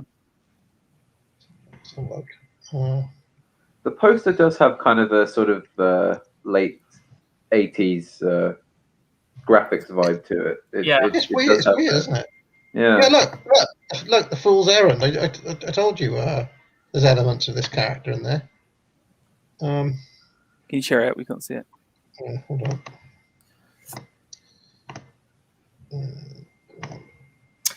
Here you go. The Fool's Errand. Fool's Yeah, I guess like the guy with his like rucksack. Yeah, it's called something, that thing. It's got a special name, that strange little parcel with a stick on it. I remember I learnt it once. But anyway, yeah, there's the screen. So, I mean, I suppose that's more of a Dick Whittington effort, but this is what this Michael character is. Did he endure, Mikhail, or has he been dropped? No. Do you know? I think heavily dropped, but I mean, we don't really talk about John Bull at all, do we? So yeah, that's true. Yeah. Let's get back up the.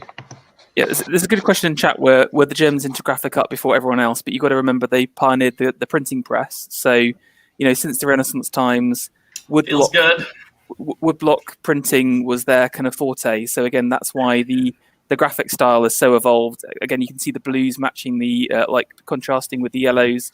Like as artworks themselves, the Germans do the best, but it's just very crap messaging, in my opinion. I mean, I have to say, when judging the World War I German propaganda campaign, it's a bit scattered, isn't it?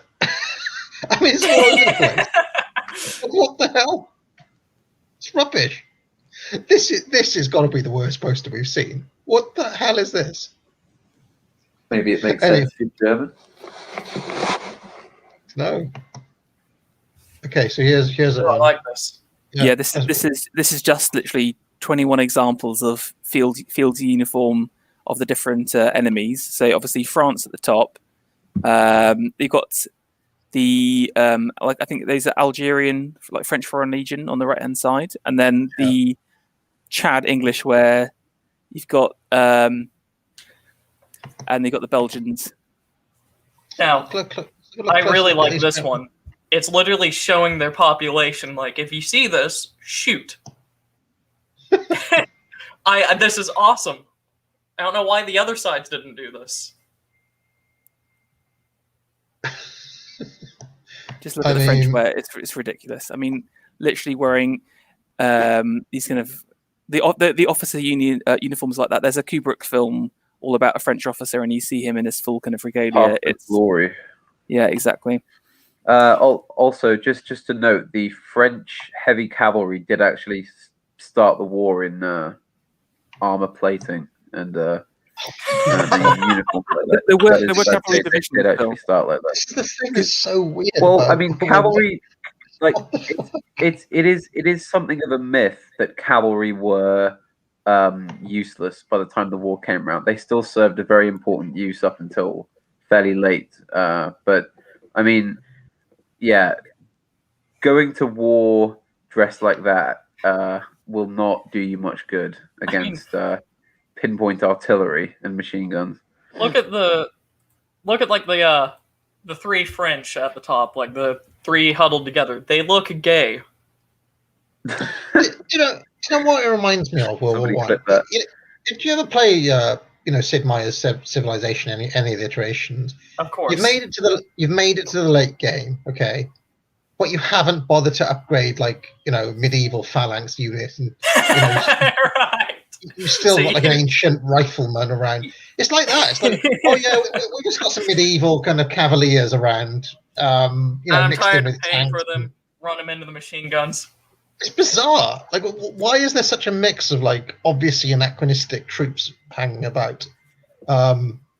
It's very strange. They were not prepared. Well, we'd been through the Boer War, and that's where a lot of our military units were sort of upgraded, but the French hadn't been through that. I love the baggy Ottoman pants of I think they're Algerian and maybe Senegalese on the right hand side as well. The French troops. I mean, the other really cool thing about this period of history is that you still get the kind of extremely odd meetings of civilizations, like the kind of famously. I mean, again, it's the Blackadder. It's the Blackadder making fun, but the British kind of Napoleonic troops up against, warriors with melons and so on, spears and so on. It's bizarre. The whole period is strange. Something else that you get is like you saw. Okay, disregard the French. With the English, at least, their uniform has functionality, but is unmistakably English. Like if you see that uniform, it is associated directly with the English. When you get to about World War II, they all sort of homogenize. Like, yeah, you have like different types of helmets and overcoats for the Germans, but they all look a lot more of the same.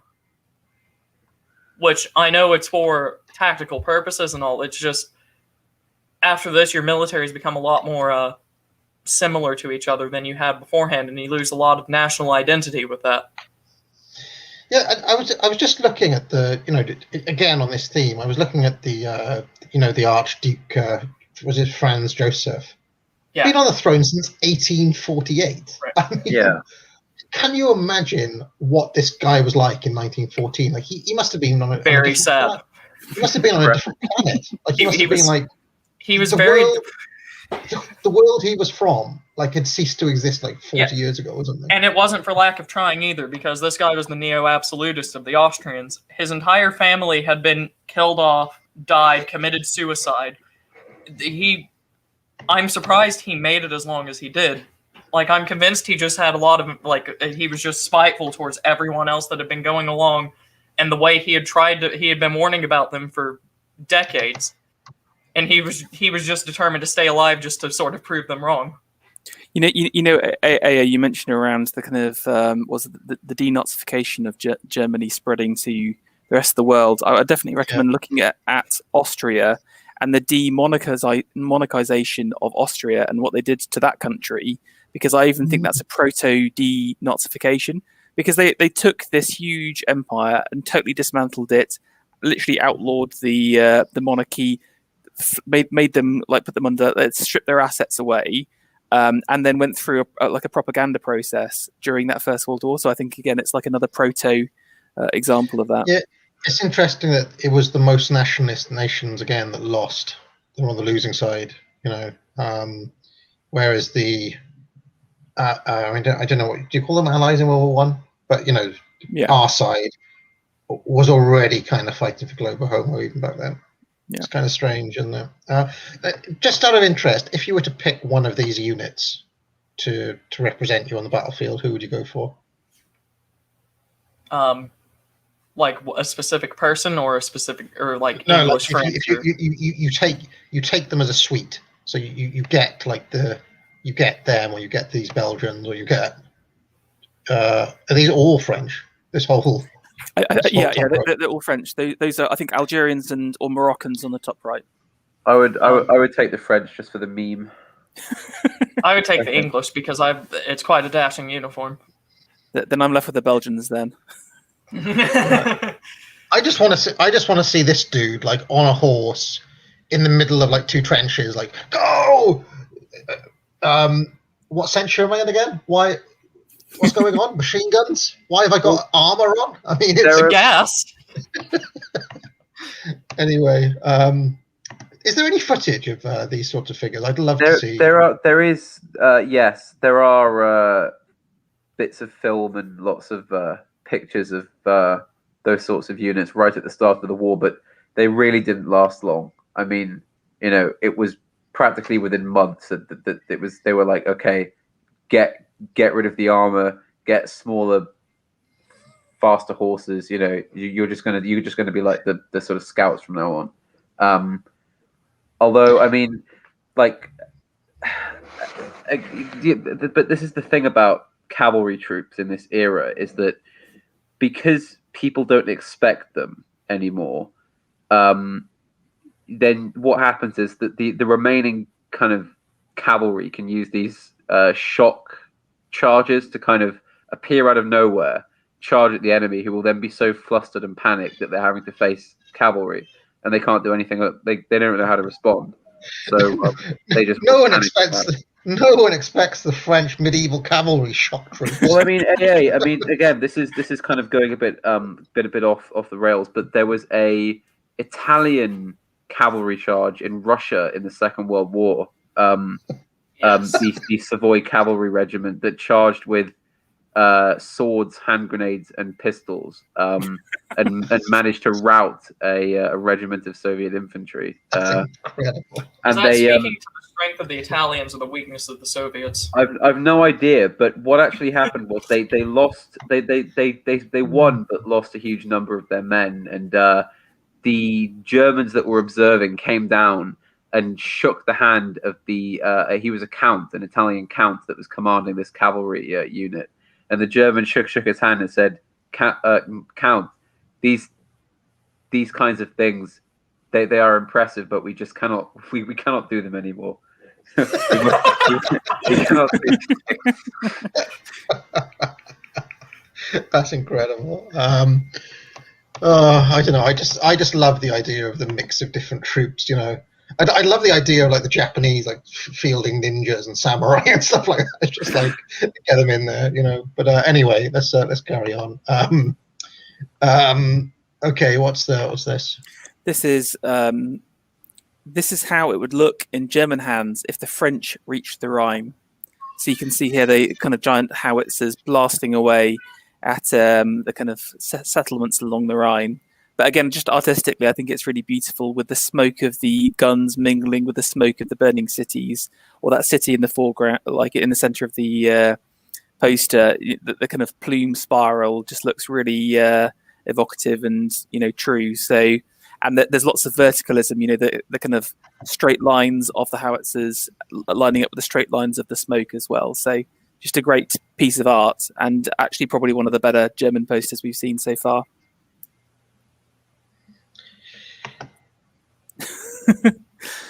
Okay, this is the return of Mikhail again. This says if the plow is to the field, if the plow is to till the field peacefully, donate money. If the German trade is to span the world, donate money. If the hero is to wield the sharp weapon powerfully, donate money. And you can see Mikhail here. I mean, can you just zoom in on the torso there? Just look at the weird body that this character has. Look at the top half of him, and then look at his weird trousers. It just looks so strange. I mean, weak, dishonest chin, strange, malformed forehead. Is he on goose He would neck. never lift that sword. And look at the. I went through some of these with Dee previously, and he pointed out if you look at the factories on the background, he's literally advocating for the industrialized civilization. Again, compare this to the Russians. It's always like a folk village or an idealized form of Russia. This is you're literally fighting for industry, Germans. I'm gonna be honest. If you just put this over a red filter, this could be passed on as Russian propaganda. Bar the helmet, which is unmistakably German. I tell you what, the German propaganda effort is fucking awful. It's shocking. Yeah, it's worse than the Americans, in my opinion. In this one, I actually like the phrase at the bottom: "If this is going to happen, donate money. If this is going to happen, donate money." Like it's. Yeah. The copy is quite good. If that's almost kind of like the truisms. That's straight out of Tony Blair. Literally took that line. The repetition style in his rhetoric. It's not like the Germans of this period were without brain power. Spengler was around, and can't remember how old Carl Schmitt would have been, but like they had some pretty decent thinkers around. But couldn't some of them have rustled up something better than this? Like what? What's going on? They were all just too busy writing, Nietzschean philosophy to bother themselves with helping the propaganda efforts in the war. I would actually put the German propaganda below the American propaganda. It's been that awful. No, definitely. No. What we have seen with the German propaganda, at the very least, it does not suffer from the same thing that the American propaganda does, in the fact that this stuff, at the very least, besides the German everyman character, it's not artificial. Like if you look at the state on him, at least the I can't remember who was the American female figure again. Columbia. Columbia. There's Uncle Sam for the male. So I mean, at least she's a kind of heroic-looking woman. Look at the state on this guy. Mikhail is like a terrible figure. He's like one of the worst allegorical figures I think ever created. He's right down there with Fido Dido as a mascot. That's why I'm saying disregard the everyman. All the other propaganda is great. It hasn't been though. It's been Rob's. No, I quite like it. I think you're just trying to keep up the end of the showing solidarity with you. maybe Turnip's being more affected by it. Okay, this one reads, collect nettles. If you want clothing and thread. So interestingly, a lot of the clothing was genuinely made by fibers extracted from nettles. It's absolutely cursed. She looks like. Did you ever see that? What was it? That ice cream brand which I saw when a kid. Was it? What was it? Dairy's Made or something. What was that? Lion's Made ice cream. It's like the kind of figures that you get on the ice cream. It's awful. Absolutely cursed. I mean, but go on, Turnip. Go on, Turnip. Defend this. Go on. I mean, I don't see anything wrong with it, to be honest. Like, if I'm a German, I'm seeing, like, say I am the target audience, they're wanting me to do something to protect, like, my daughter. That's also something you miss with the American stuff. The only time it mentions, like, the children is, like, telling them not to eat this or that. This it's actually putting in, like, the generic little girl telling you protect your daughters. They're at stake. Look at the way you stay on it. Look at the stuff. Look at how cursed she is. I mean, come on. Also, just think, like, if you're Germany in World War One, you're surrounded by hostile countries. You can't get in all the supplies you need. Like, this is absolutely vital for the war effort. You need people to collect nettles so you can make threads, so you can continue supplying clothes. Like, right. So given the vital. importance of it, propaganda should be better, shouldn't it? I don't see what's wrong with it. I think the art style as well is actually pretty cool. To be fair, like this art style.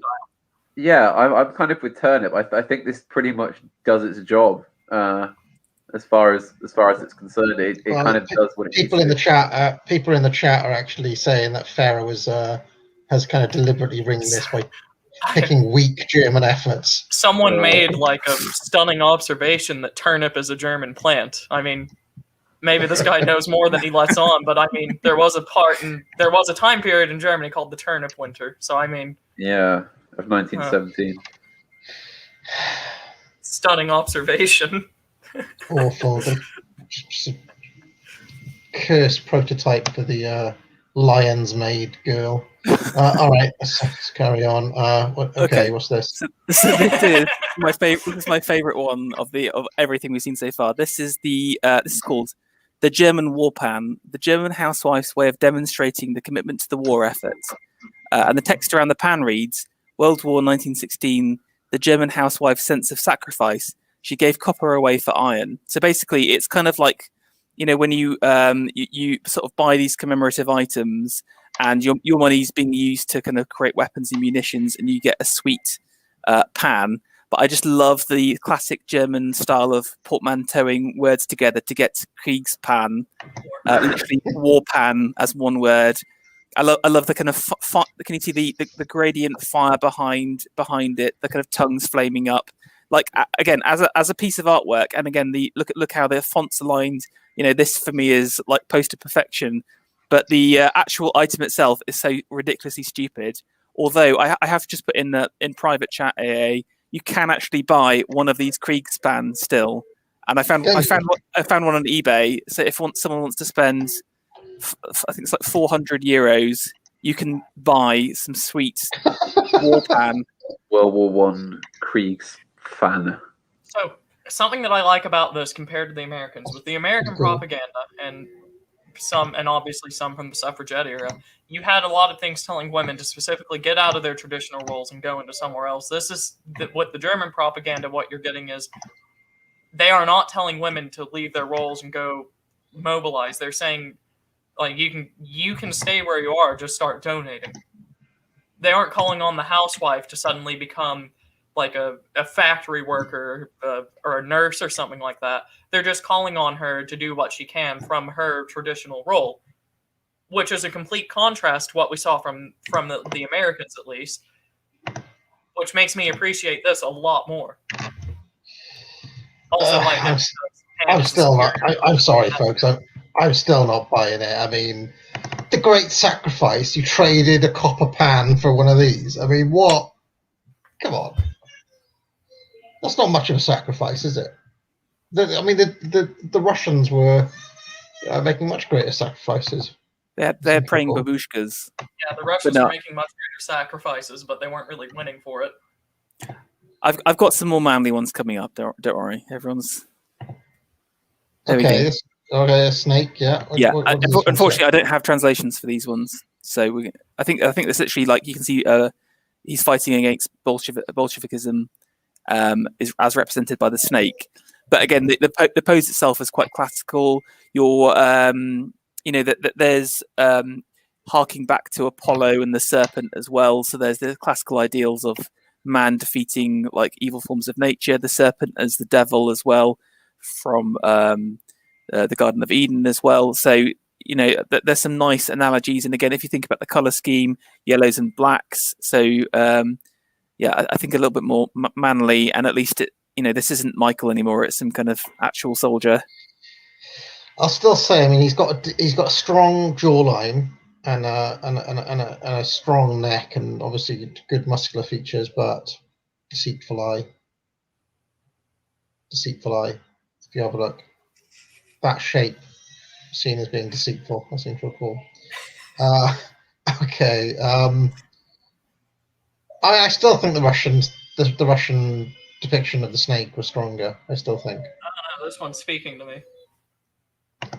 And the message as well, I quite like. Like you can see, it brings war, something. Don't read German, hunger and death. I mean. Okay, what about this one? What's going on here? So this is the Entente Cordiale. So that's the alliance between England and France. And England here, you can see, is this gigantic spider. Each of the spider legs represents it's one of its ports. So you can see Gibraltar on the left, Malta. We had Egypt at the time, and I think we're trying to get Turkey. So it's the beginning of the Gallipoli campaigns. Can you see that even though it's the Entente Cordiale, everywhere else is tied up behind? So you can see Uncle Sam wrapped up by the on the top left, wrapped up by the spider's thread, and then in the mouth of this, you can see that the top hat of John Bull is the face of the spider. So it's kind of John Bull morphed into spider, and then he's also eating France. So it's kind of like, oh yeah, it's meant to be this partnership, but actually there's only one big partner, and it's this international spider. And also he's holding up I think he's holding up the flag of Norway as who's like technically neutral, I think, at this time, but basically. Also, I love how old the British teeth meme is. You can see the British chompers on the spider. Who are these other figures in the back here? I assume this is just a generic is it India? That looks like India, possibly Canada or Australia though. I mean, I'm gonna be honest with you. I think this is the most powerful against the enemy propaganda that we've seen. Well, it is because it's kind of true.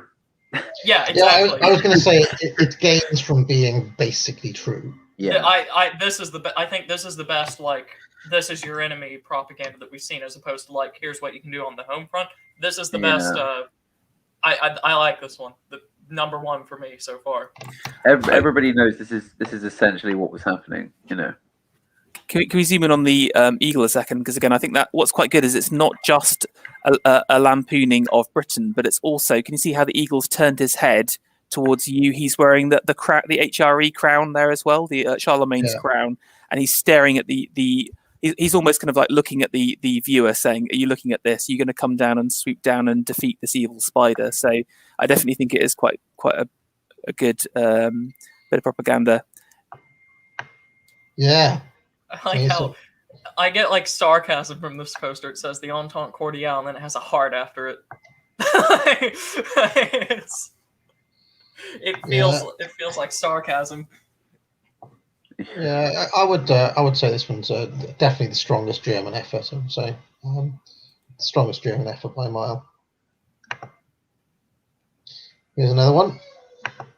I think this is War Bonds arrived in a translation for me, so it's like the 5.5% return. Oh, they're all at it, all at the War Bonds. But interestingly, from a graphical perspective, the German Jugendstil harks back to the Teutonic age of medievalism. So this is a bit of heroic medievalism. So if you think about the ring cycle and the Nibelung, or however you say it, can you zoom in on the central image here? You've got the Teutonic knight, known for his like powerful shield, defending against. Can you see that's the flag of Italy with the kind of whatever the king of Italy's flag or whatever, and he's breaking against the powerful shield of the German. I'm not sure about the other flag. I'm sure someone in chat can say. And he's defending the wife and mother of the children again. So I think this is a really cool piece of art. Very, very powerful. And again, he's about to strike. Can you see his sword is ready to stab the cowardly spearman? Yeah, unfortunately, I'm going to, as you may be able to hear, AAA is stirring or beckoning, so we're going to have to wrap things up shortly. But I do have a small technical question here. These war bonds that were being issued simultaneously in America, Russia, and Germany, do we know if any of the investment banks were the original issuers of them, and whether they took commission for those? Because how did you know? It's kind of interesting. Like, was it J.P. Morgan or one of the other investment banks around at this time? Like, any ideas on that? I remember reading, for the Americans at least, I didn't look into it for Europe. I remember one of the things that we went over for the World War I American effort was that basically there was sort of like a corporatist government alliance where every major industry, bank, farm, things like this would ally with the government and the Wilson administration to kind of have like that sort of a economic structure. So they have to have been on the American side, like Morgan's kind of running the bond effort. Interesting. I'd be interested to know if it was the same, if any of the same banks issued, for both sides, because that would be blatant, wouldn't it? That would be them be blatant. But let's have a look at the next one. Oh, here's again. This is another Bolshevism represented by a hyena, and you can see the German in a pool of blood, having been slaughtered by this this animalistic foe. Pretty effective. Yeah, it's not bad. I mean, it's not bad. I think he looks too cute. Do you know what I'm saying? Like, at least the snake was trying to kill him. He's kind of if you wouldn't have known. He looks too much like a dog. I think you need to be more horrific and monstrous. There are elements of a lot of these posters that are reminding me of much later horror movie posters or horror movie kind of film film efforts. Especially this these kind of German fonts, because they were heavily used by Hammer Horror, of course, which were often set. This guy has like the same stature of an XCOM character. So what does this say? The fatherland is in Gafar says the fatherland's in danger, maybe. Fatherland's in danger. Your fatherland. This is not a bad one. Yeah, I quite like it. This soldier looks significantly more modern than the French troops that we saw. Yeah, like the German outfits are pretty good. But again, if you just look at graphically, they've really distilled down what it is to kind of represent someone. So again, he's just picking up the highlights of the clothes there. So again, it's very graphic. You can see the kind of plume of flames behind them, which adds a bit more drama. Again, compare that. Do you remember the little bomb that was going off in that American poster last time? That was pathetic. That kind of fire represents both. There's danger, but also this man coming out of the flames itself, and also that the fatherland's in danger as well. So yeah, I really like this one. I've got a theory about the German propaganda effort. Okay. Do you remember how Donald Trump had Sean Spicer hid in a bush, and then he had Scaramucci, and he was like, "Oh, I can't get anyone to do this job," and then he finally hit on that. What was her name? Sanders, and she was pretty good. and then he had the other one who was pretty good. I reckon the Kaiser was just, going through like advertising agencies. Oh, shocking! Get out, rubbish. You're fired for the Mikkel character, and then finally hit on someone, young Joseph Goebbels or someone like that. It's like, well, this is pretty good stuff now. Yeah, I wonder if Goebbels was involved. I guess he's too young, maybe, but I'll have to check into that. Yeah, it'd be a bit anachronistic, but could you imagine like German World War I propaganda, but if it was headed by Goebbels, like that?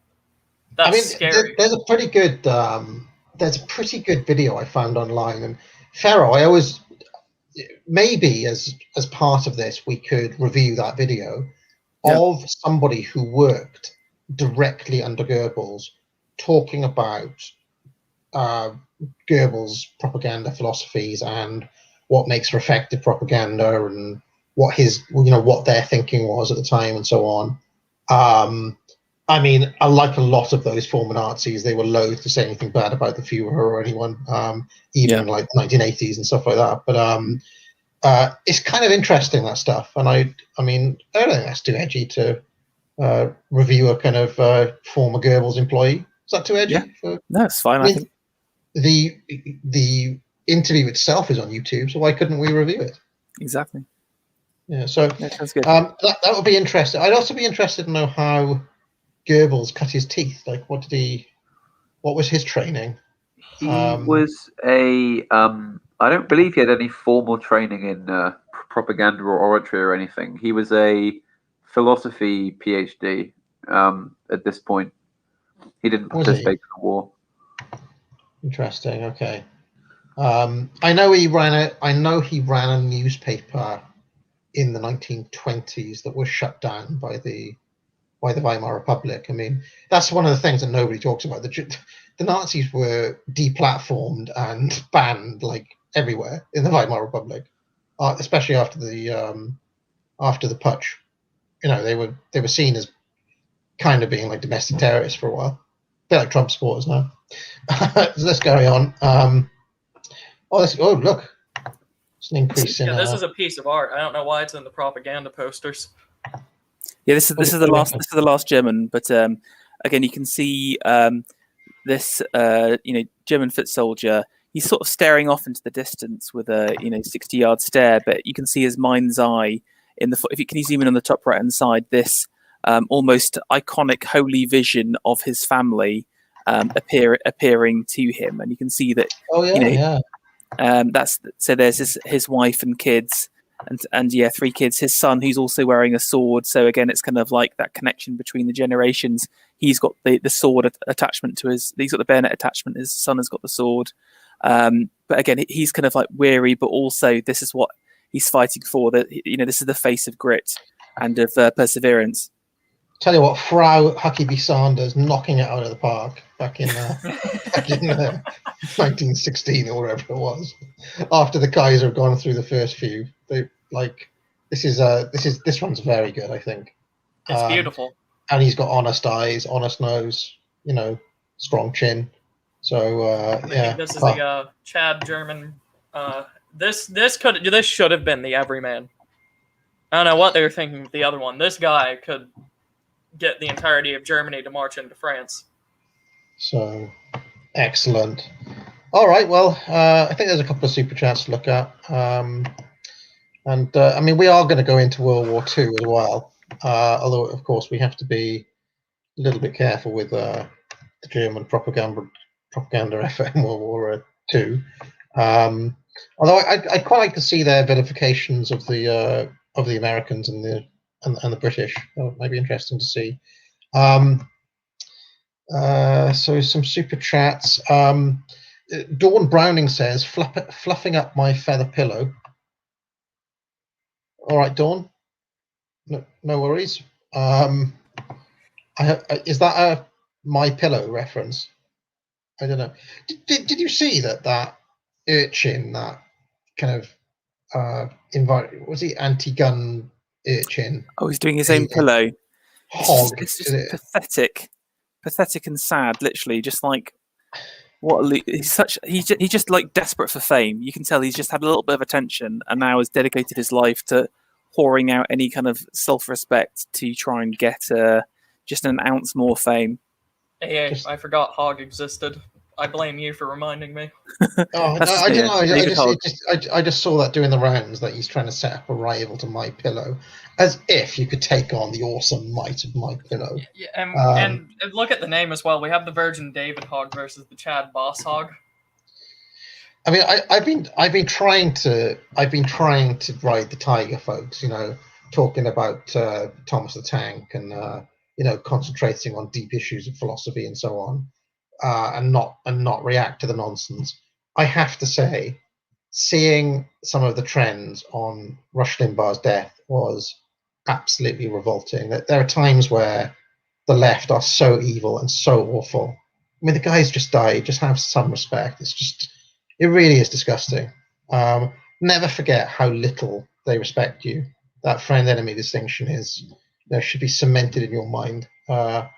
I mean, it's on days like that where I'm just reminded by what absolute and total scum they are. Yeah, if you saw how the lefties reacted, it was a complete contrast to how we reacted whenever we learned that Ginsburg had died on stream.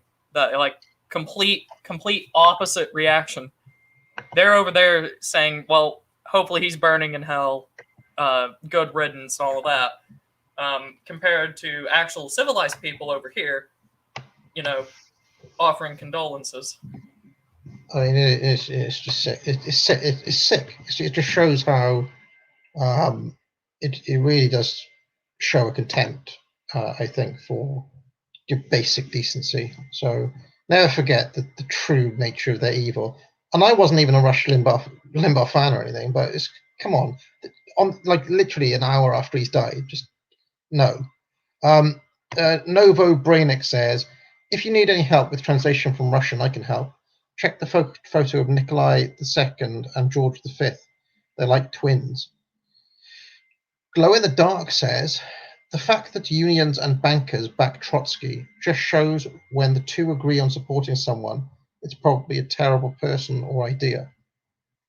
Well, the thing is, right, I think that alliance has been very long-lasting. And you can see it in the astroturfing of BLM and the astroturfing of all of the blatant commie stuff that you're seeing today. And, it's all backed by Wall Street all the time. Well, and the Super Chat referenced specifically the unions and the banks together, right? Yeah, the unions and the banks. Yeah. Throughout history, when you look at that, you get things like their collaboration during World War II to support FDR. You get things like their coming together to support the Democratic Party during the Civil Rights era. You get that whenever, especially in the modern day as well, they make really strange alliances to support whoever their Democratic candidate is, sort of post-2000. It's really strange, and every single time that happens, it's like they are raising a red flag for us to know who to avoid. And every single time, there's half of the people that should be against them saying, like, well, we can't go against the people, referencing the unions, or it's just a bank, they can do whatever they want. You get people like that kind of, when they should just see that and be like, well, they are deliberately marking themselves for us so that we know who to oppose and avoid. They need to be dealt with. I mean, I will continue to say that Libertarian acts as a handmaiden for all of this, because you excuse the behavior. Oh, it's just private company. It's just private actor. Yeah, private actor literally funding your destruction. I mean, what? So it's about time people woke up to some of these things, I think. CGT has just given me $5 Australian. Thank you very much. I will put it towards funding Prisoner Cell Block H box set. I might start watching it from 1979 forward and do a Deepest Law one day. Or I might do that on AA Gold. I don't know. I mean, Farah, we need to discuss, when can I do Thomas the Tank Engine stream? Is that something? Whatever you want. Yeah, maybe. I mean, Time Stealer gave me a £50 super chat to do Thomas, and he's already emailed me about it. So I need to. Maybe next Thursday we'll do deep dive on Thomas the Tank, and we'll come back for World War II after that. Novo Branik says there is a San Francisco community, as far as I know, the Orthodox in Russia. It was controlled directly by the state since Peter the Great. So there we go. It's the Russian state that keeps the Orthodox church going. Although I'm guessing the commies didn't keep it going. Yeah, I'm going to have a guess that like state atheist policies under like the Stalinist regime probably did a number on it. Just a guess. Jedi Knight. I mean, wasn't Stalin's father a priest? Yes, and Stalin had training in his younger years specifically to become a priest, and it when he kind of got a bit more nationalist and a bit more conservative in his older years. Mm-hmm. Did he ever allow the church to come back? Okay, so you're talking about a communist regime that took over one of the most devout nations on earth. They never really got rid of the church. They did do a lot of damage to it. It's just, when you say did they allow the church to come back, it never really went away. It was just they took away the support. They persecuted a lot of the priests. A lot of them got thrown in jail, but like you didn't have something like you could see with I guess the modern era in the US where they just suddenly burned down all the churches in this one specific part of the country and completely memory hole it. Like, I'm sure something similar happened, but it never destroyed the church. I bet you a Russian Orthodox priest in Stalin's Russia was still more based than Justin Welby. Bet you anything. You just know. Even in those conditions, I bet you it was more true to the faith than the Church of England is today. Jedi Knight Anna Cringewalker says a significant number of. I mean, who was the one before Justin Welby? Rowan Williams. Yeah, Rowan was worse. You got to understand the Archbishop's chosen by the state, basically. So it's whoever's in power. Blair chose Rowan, and who would it have been? Maybe Cameron would have chosen Welby. So, yeah. Basically, Marxist activists. That's what I'm saying. I bet you anything that the even if like Stalin was hand picking the Orthodox priests, I bet they were more based than the priests that we have here. This is why I'm starting to wonder if liberal democracy is just more sinister than outright socialism. So at least you know what you're getting with Stalin. Jedi Knight Anakin Cringewalker says a significant number of Russian immigrants were not Russian. They were Eastern Rite Catholic and Polish Catholic. Right. So there's your missing numbers. No, because I do know, unless there's just like the Ford census connection, which I've just somehow missed. I do know that we did make a distinction between Poles and the Russians after about 1900, which is when we got the bulk of the immigration over. I don't know if it was different on the. I don't know if it was different for the censuses in like New England or whatever, but I do know for the Midwest, we did make a distinction between Poles and Russians. I'm going to get to the bottom of these Russian immigrants, and I'm going to get to the bottom of it. I can't wait to see the true plot twist. They were all Bulgarians. I don't know. I mean, there's the car manufacturer version of events, but I need to double check it against other versions of events. And the official records, of course. And it's making me wonder if that's an Eastern phenomenon as well, because I know that we did not in the Midwest get a large number of Catholic immigrants until recently with the opening of the borders in the South. So that's also making me question if that's just a more regional phenomenon from Cringewalker and not a more national one. I will get to the bottom of it. The angry not that it's important, but it's just an interesting mystery, isn't it? The Angry Druid says YouTube channel. What if Al-Hist? What if the Central Powers won World War I? Argues that if the Central Powers had won, there would be 100 million more Russians around today. Why is that then? Would that be Solzhenitsyn's number? Was he the one that came up with the death toll of communism? Because if the Tsar had won, no, how does he work that out? Because so I think that the line of thinking here is that the Central Powers would support the white forces would win, and then you don't collectivize agriculture, send people to gulags, have the Great Patriotic War, and you don't lose 100 million Russians due to communist intervened activity. I see. It's a dubious number because if you keep the agricultural system in Russia the same, you're still going to get a lot of regional famine. So I don't know if 100 million is exactly normal. UTIS 4321 says, World War I swept away the 4 conservative powers and weakened the right in the UK and in France. Leftist challenges pre-war won out because the right was discredited. Yes, it's funny how that keeps on happening, isn't it? Seems to be a recurring pattern with these wars. But yes, I mean, that's true, isn't it?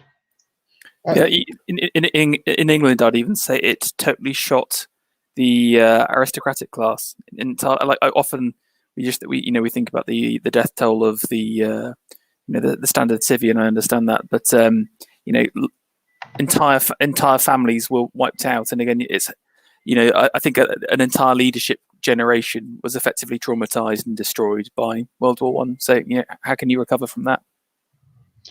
Yeah, no, I believe it was after World War One that they really stepped up those. They really stepped up the taxes on the old estates and things. Yeah. There was a lot of big kind of mansions and things that fell into disrepair after that period.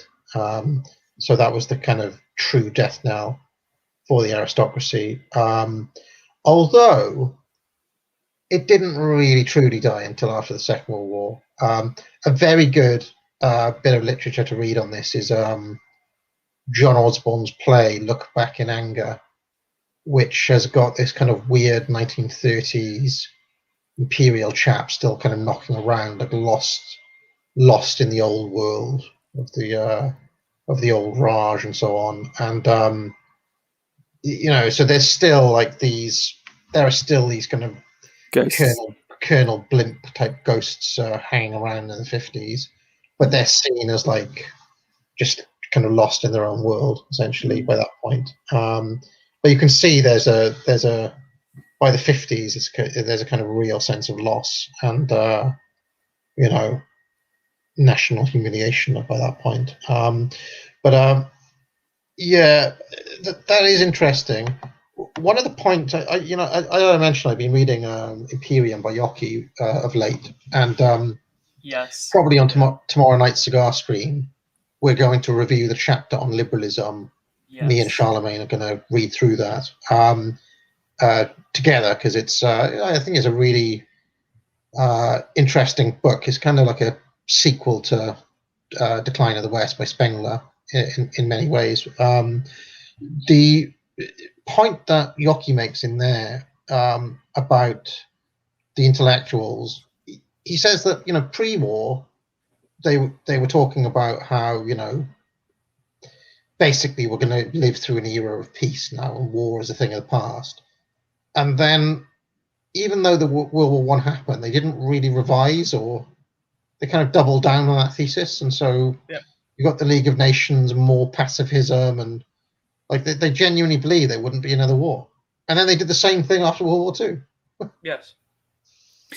I think there's actually something quite interestingly perverse about all of this propaganda that we've seen, which is the people that would most respond to the heroic and the these mythological symbols around ideas around patriotism were then murdered. So it's kind of like basically killing the best men in a generation, if you know what I'm saying. So it's pretty tragic, really. Yeah, really strange. But then, on the other hand, you then have whole generations of men who never experienced any wars, and it's like, I don't know, like you can't. I mean, touch wood, we won't have to fight any, but UTIS, sometimes you think maybe it gives you a sense of purpose. UTIS 4321 says the Kaiser did not have personal control.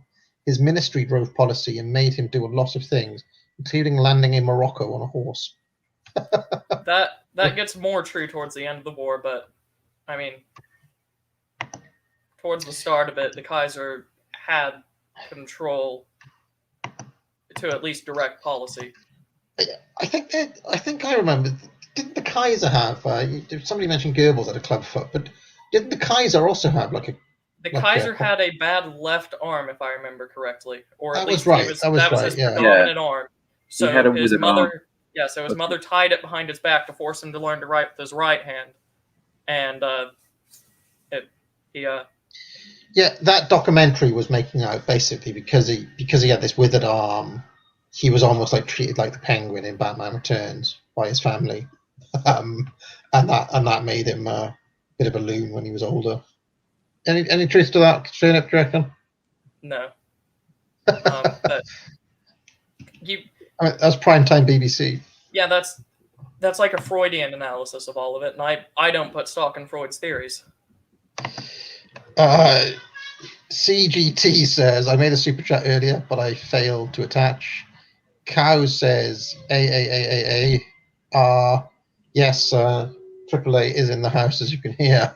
CGT has also sent another super chat without any comment.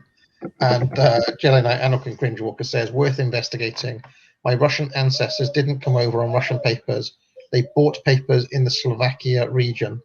Yes, and the car manufacturer does talk about that whole process as well. That there was a kind of whole sub-industry of Russian black market immigration, essentially. It would also be nice to find out when did they come over, because there was a lot of immigration reform in 1924 with the advent of the quota system, where they did start making a distinction of where are they coming from, where they got their papers from, and who are they. So you could get someone come over registered as Polish but was living in like Germany or something, and that would go down on the census as being Polish and not German, even though their papers got their papers from Germany. Yeah, I think the car manufacturer was writing in 1920 or 1921, so it would have been before those reforms. Right. But he's talking about like 20 years earlier. Right. So and even then, 20 years earlier, before 1920, that's still half of the bulk of the Russian immigration. Yeah, a lot of people talking about Freud. I've been reading, a lot of different things recently. I mentioned Yockey, Evola, various other people. It's interesting they all pick the same kind of targets from the late 19th century. It's like Freud. Darwin, Freud, Marx. These are the three. These are the three figures who need to be taken down. You're reading out chapters from the Imperium AA. Careful, you might start reading it in this stream. Yeah, no, okay. Right, I'm just saying it's not just him. It's various different people pick on those same three kind of subversive influences that need to be overturned if there's any hope of a kind of spiritual recovery. All right, I'm okay. The door is being knocked down. I'm gonna have to get out of here. All right. I do have something to shill, if that's all right. Okay, yeah, go on. So if you have not seen already, there is a new Matrix server that we've been on with the home address of Skildings. On there, if you play an instrument, still have an instrument, and are willing to play, we are putting together a group of musicians from this sphere of belief, politics, ideas, whatever you want to call it, with the hope of finally utilizing the right-wing musicians, which I don't know if you've looked at history, almost never gets utilized properly. And to be quite honest with you, we haven't had any great right-wing classical music for quite a while. It's all been kind of subsumed by modernism and subversive elements. We're trying to write that. Our first goal is going to be to create music for people, for our actual content producers in our spheres. If you play an instrument, head on over to there. I don't know, AA, if you have links to the Discord or Matrix in the descriptions of this. Yeah, I haven't been given the go-ahead to share that by JG yet. It's on. I mean, it's right on like the public Discord that we have. Right. Yeah. So if you go into that Discord, you'll find the link through there. If you have a look in the show notes, there's the link to the Discord. You go in there, and then there'll be the thing. And soon I'll update the signatures with the, once JG gives me the go-ahead. Yeah, he might lynch me now. Triple A is crossing the Rubicon. She's literally hammering the door down here. Yeah, JG might lynch me for saying that. I didn't realize it was being kept. But head on over to that Discord, follow the instructions, join us. Hopefully we are going to be making music.